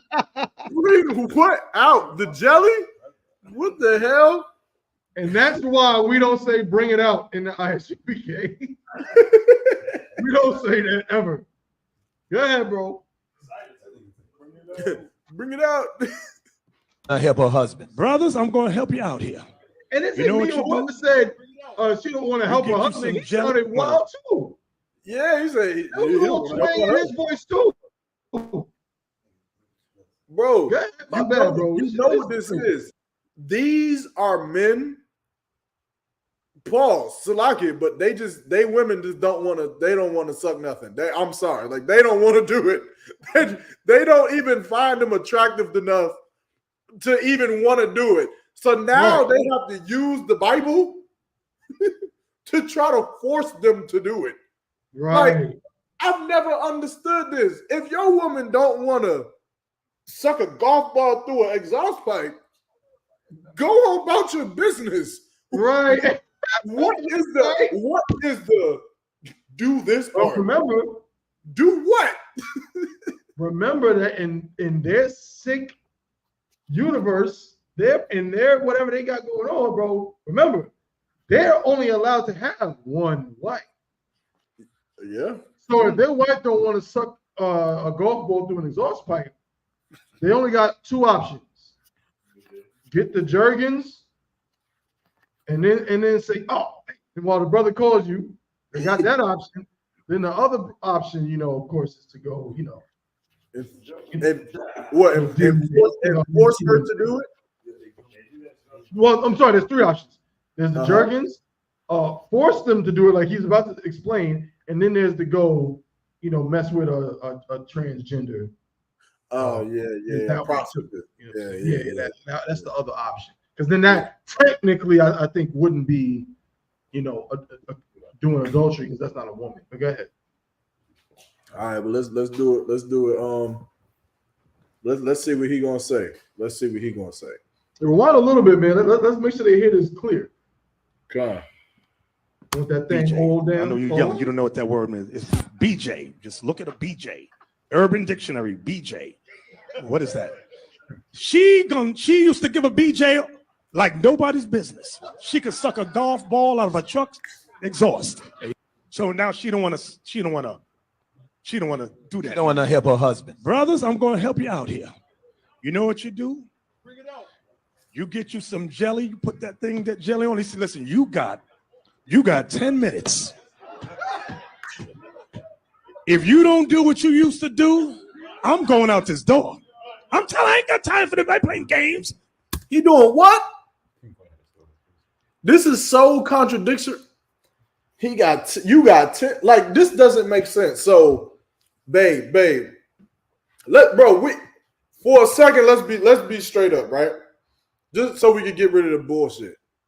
Babe, I want some head. I don't feel like doing it. 2 minutes later, babe, I put jelly on it.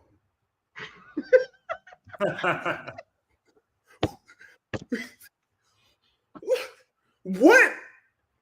Is she supposed to just be like, I'm so hungry. How'd you know I wanted jelly? Yo. What does jelly change? There's so much jelly change. What does this jelly do? Why does she look at the jelly and say, oh, now this is different. I didn't want to give you head, but this is different.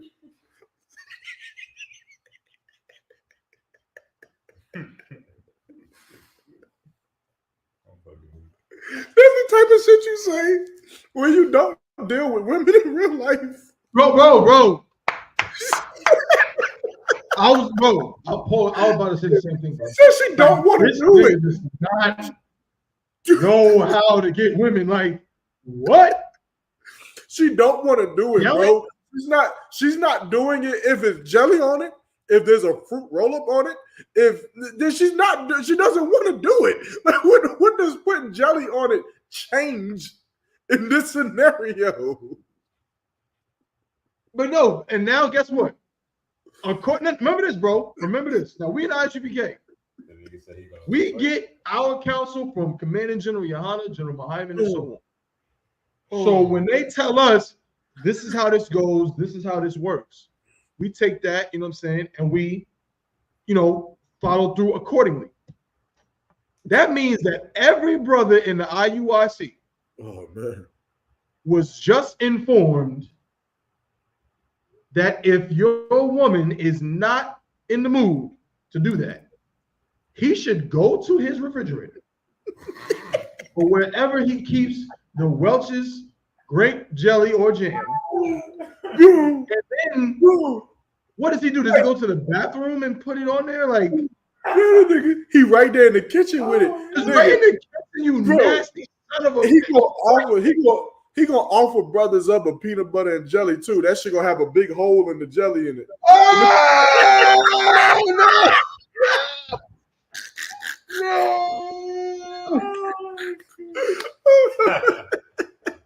There's gonna be a big little hole in the middle of the jelly. Oh! Why does jelly look like this? Oh no! Like, oh, I don't understand the logic. What is the logic behind it? Like, what is you saying? Like,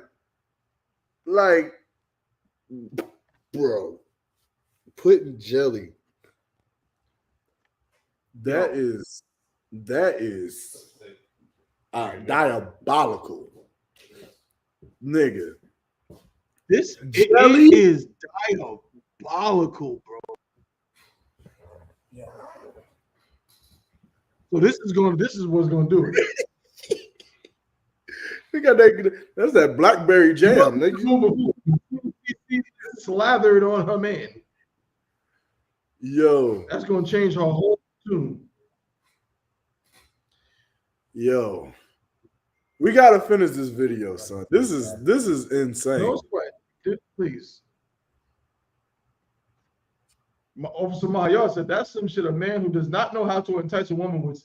That's exactly what it is. It's this man who does not know, like.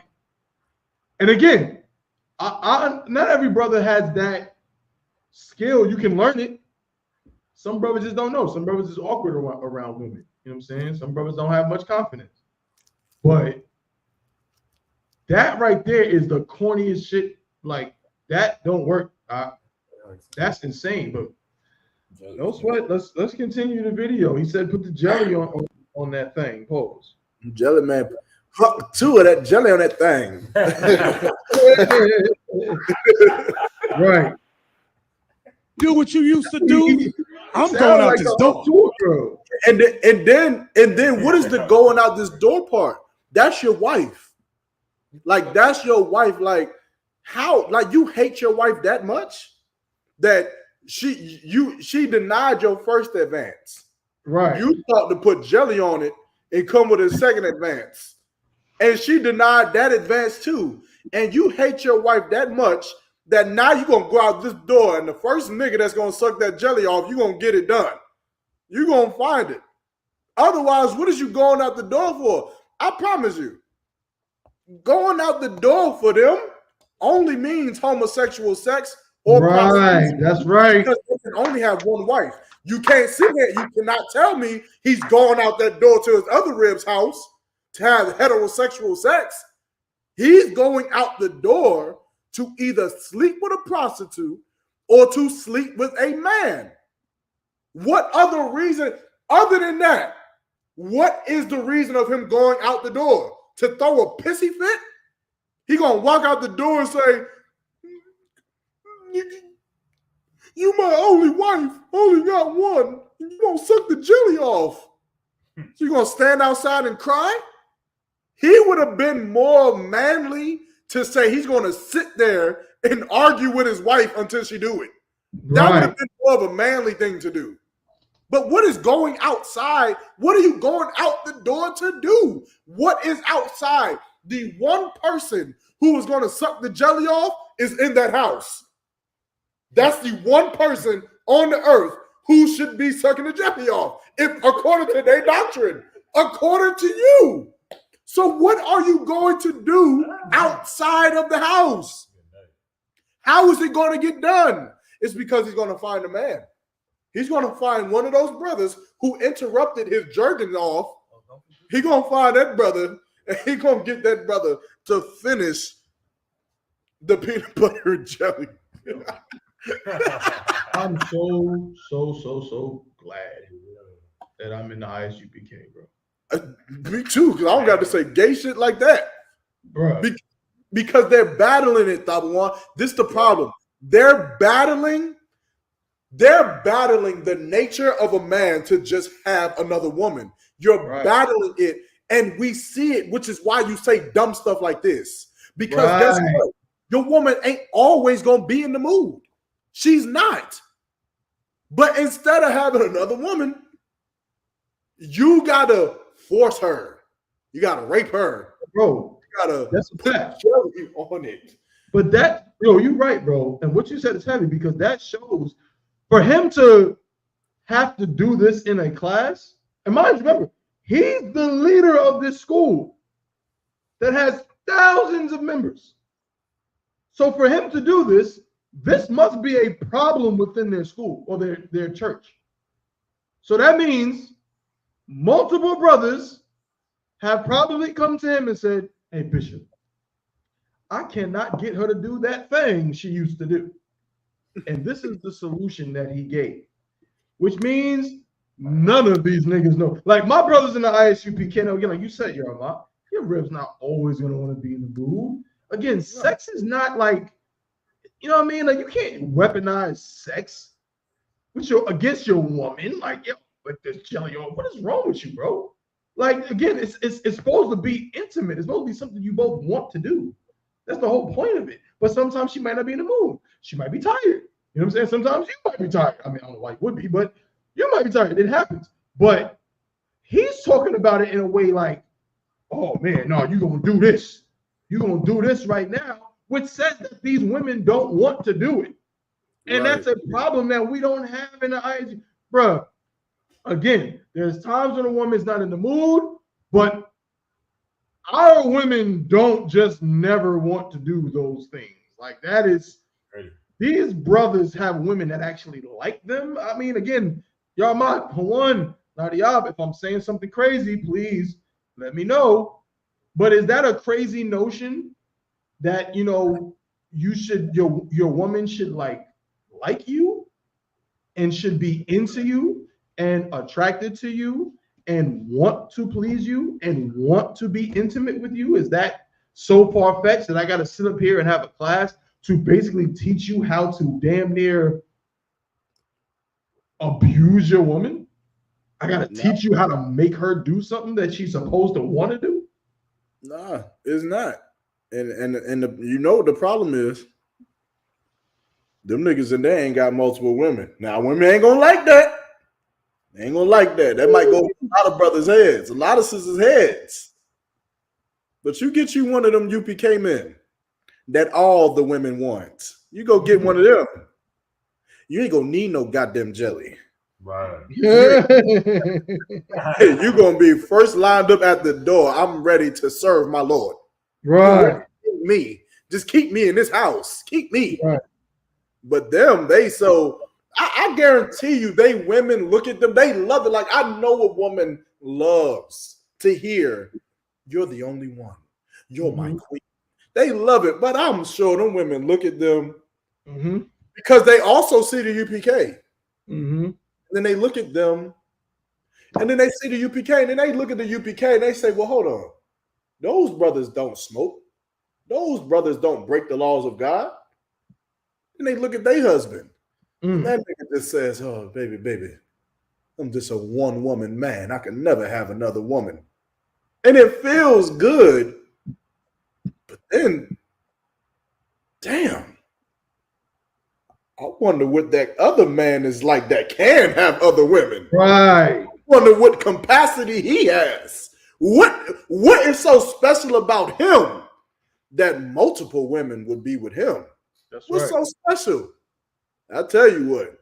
The first thing is this: we ain't putting no damn jelly and forcing no ball out of an exhaust pipe. This is crazy. But this is the product of when you try to oppress a man. When you oppress men, this is what you'll get. You'll find any old weird extreme way for a man to get pleasure. When instead a brother shouldn't have to be subject to putting jelly on his rod, and a woman should not be subject to some man trying to force her to eat jelly when she in the middle of the day. This is crazy, bro. This is insane. Let's finish it, bro. It's just Paul Salaki. It's just so much to unpack. It is, bro. And again, like you said, he's gonna walk out the door and go find a man. If you don't do what you used to do, I'm going out this door. I'm telling you, I ain't got time for them. I playing games. I'm not in the mood. He go and get some anyway. She go, you raped me. Just babe, that's not rape. Her mind is TV. That's not rape. So in other words, I'm lucky. My bad, bro. Go ahead. I'm about to. No, I'm just saying. He just said that's not rape. She said no. He said he gonna get some anyway. But that's not rape. What the fuck does that mean? How do you rape? Someone says no and you get it anyway. What is that? According to this is not rape. It's so like. In other words, when he watched, you ever seen What's Love Got to Do with It? So in other words, the part where Ike Turner goes in the booth with Tina and proceeds to take what he wants while she's screaming because they're married, according to Nate. That's not rape. Yeah, that's not rape. That's what he's saying. It's like forced acceptance. Forced acceptance. Yeah, the Lord gonna give him a woman that can whoop his ass. You gonna rape his ass. No, he gonna be face down on a pillow, and she gonna be talking about the marriage bed is under motherfucker. She gonna give it to him. Forced acceptance, and he gonna have to accept that. That's still his wife. Bro, let's keep going, man. Good night. Babe, hon, that's not rape. Her mind is TV. You raped me. You're not supposed to do what I don't want you to do. So, bruh, here she go. I got a headache. I got a headache. Soon as she come through the door, babe, here's an aspirin. I don't need no aspirin. I ain't got no headache. Good. Get undressed and get to bed. That's how you handle that. That is, brothers, oh my goodness. Coming from a pushing P ass nigga, I'm trying to tell you, that is not how you handle that. That is not how you do that at all.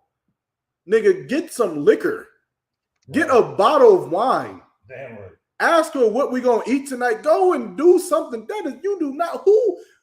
Who does that? Go and get naked and get in the bed and bend over. What? What are you having sex with? A dog? A toy? A blow-up doll? Go and get naked and get... Nigga. This is how you know they don't love their women. They talk about the UPK hate women. We love our women. Damn right. We love every second of every pleasurable moment, of every disastrous moment. We love everything that comes with being a woman and what makes her human. They want their women to be blow-up dolls. Go and get in the bed naked. If I could, bro, what you're saying is real, is heavy. And I want everybody tuning in to understand. Again, if that mentality, like you said, bro, like that robotic, go ahead and get in the bed and get that. That's a nigga that doesn't like women, bro. That's how a nigga that doesn't really like women thinks, bro. Like, it's like you don't want her to talk, you don't want her to do anything. All you need her to do is just lay there. Well, if you just need her to lay there and not be womanly about it, then what else will you put your rod in? Because that, again, a person with that mentality, he just need to skeet so bad. He just need to bust a nut so bad. He don't really care what's in front of him. You know what I'm saying? He just need that pause, that release. That's what I'm saying. Like, how you a real man, bro? Like, you know what I'm saying? I don't want it if it's like, okay, all right, I'll just. It's not enjoyable. Like, nigga, she's literally sitting there like this. Like Color Purple. Remember Color Purple? You ever seen that? Yeah, movie? like that wouldn't make you stop. Like, that wouldn't make you just be like, all right. Remember in Color Purple, Celie, that's how Celie was. And when Sugar Avery asked her, when she was like, oh, you don't like it? And she was like, no. She's like, half the time I just act like I'm not even there. She's like, it don't make never mind to him anyway. Yeah, because that nigga said, bro. That's rape. That just like to set it off. When the dude had sex with Jada Pinkett for the money, she was sitting there crying. Like, she just cried. And this nigga just having a time in his life. Like, you are. How is that enjoyable, bro? I don't know. But that's why niggas like that will rape a man. You'll stick with anything because sex for you, you don't care about the intimacy of it. You don't care. You don't care about when she takes her hand down your chest like this. You don't care about that part. You don't care about when she licks on your ear or when she licks your. You don't care about that part. Nope. You don't care about the music playing in the background. You don't care about the aroma of the room, the scent of the room. You don't care about none of that. All you care about is getting the jelly. That's all you care about is the jelly. You're the jelly jam boy, and you're gonna get it in any way you can, just like Nasty Nate is teaching his congregation to do. Right. Hey, come on, bro. No real nigga. Listen, don't y'all brothers coming up under me. Don't ever do that. Do not ever tell your woman get undressed and get in the bed. Like we real men up in here, bro. Like yo, I'm out. Again, it's Salaki, but this is so heavy, and like I feel like people. It's not a small thing. Pause. It's not like a small thing to kind of just gloss over, bro. Like nigga, like these women are they're human beings, bro. Like these are at the end of the day. There's a scripture where you know what I'm saying, where I think it was Solomon. You know what I'm saying? Where he compared his wife and said, you know what I'm saying, my sister, like that's my sister at the same time too. Not like in that way, not like my real sister, but she's an Israelite, like I'm an Israelite. You know what I'm saying? She's Deuteronomy 7:6, it's like I am. You know what I'm saying? So it's like, man, like, I can't just turn her into some whore. You know what I'm saying? That's what nasty niggas who go out and sleep with whores, have sex with prostitutes, and do all kind of porn and all that nasty stuff. That's what they be into. They don't care where they get it from. As long as it's a hole and it's wet, pause, that's all they need. But a real man doesn't operate like that. You know what I'm saying? I don't want nothing that's just there to be had for money or there to be had for fear or something like that. No, you know, again, like y'all said about enticing a woman, man. You want a woman that actually like you. She give it to you because she like you. You understand? Like, I'm sorry, man, but god damn, this is crazy, bro. So like, I'm done. I'm playing on that one. Finish the video. The hell is this? Did you hold my back? Oh, good. Get undressed and get to bed. That's how you handle that. The hell is this? Did you hold my back? Oh, my back. Well, you can just lay on your stomach, then you'll be all right. The hell is this? Anybody got time for that? Yeah, then the sister get mad because some other woman caught her husband's attention. Not I.U.I.C.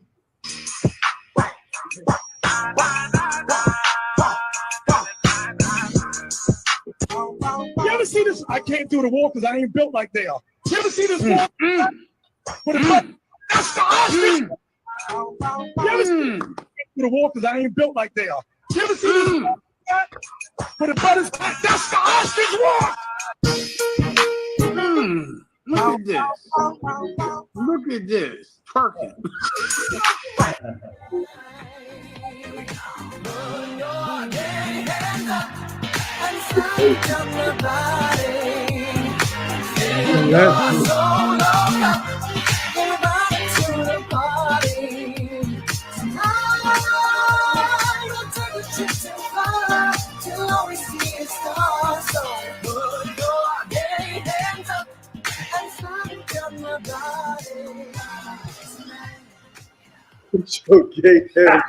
I think I do remember hearing something on TV about colon cleansing. They say everyone should have one. I'm thinking about getting me an appointment and go down and get my colon cleansed thoroughly. What? That's not science. Just let it go. It's not science. I said, let it go. I'm just saying. I think I do remember hearing something on TV.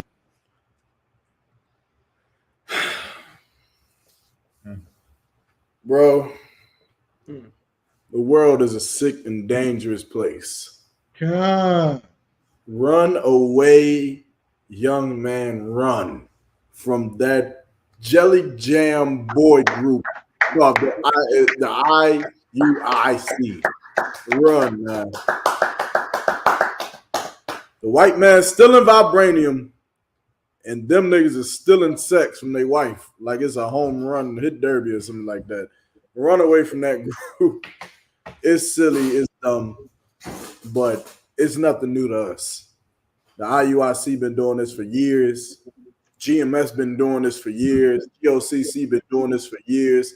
The only place where you don't have to worry about these things, at least to have the righteous counsel on these matters, is the Israelite School of I.S.U.P.K.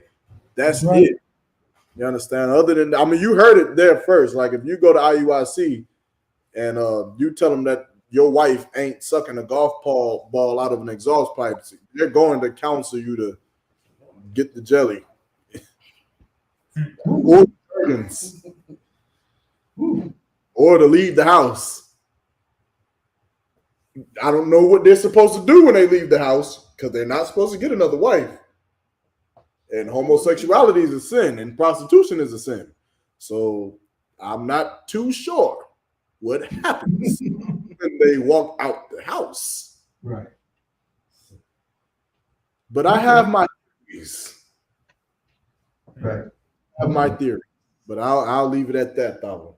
Way over time. Hey, Most High in Christ, man. Another episode of the Chain Breakers podcast brought to you by I.S.U.P.K. Put your gay hands up. That is crazy. Yarmak, before we head out, anything you wanted to say, bro? Shout out Javelin, man. Shout out to all the brothers and sisters that's been working with me over here at Javelin, which is about 2 people. But anyway, this is a joke.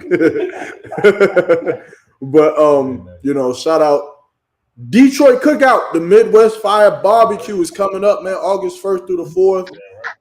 Because of how far it is, yeah. Get your affairs in order. Make sure you up there, man, so we can take over Michigan. I didn't know it was that close to Canada, but it is. Nonetheless, shout out to Commander General YAHANNA. Shout out to ATL for the cookout they just had. I think after that is Harlem, right? Harlem cookout after Detroit. Yeah, in September. Harlem cookout after Detroit, and then it's either H-Town or Southern California.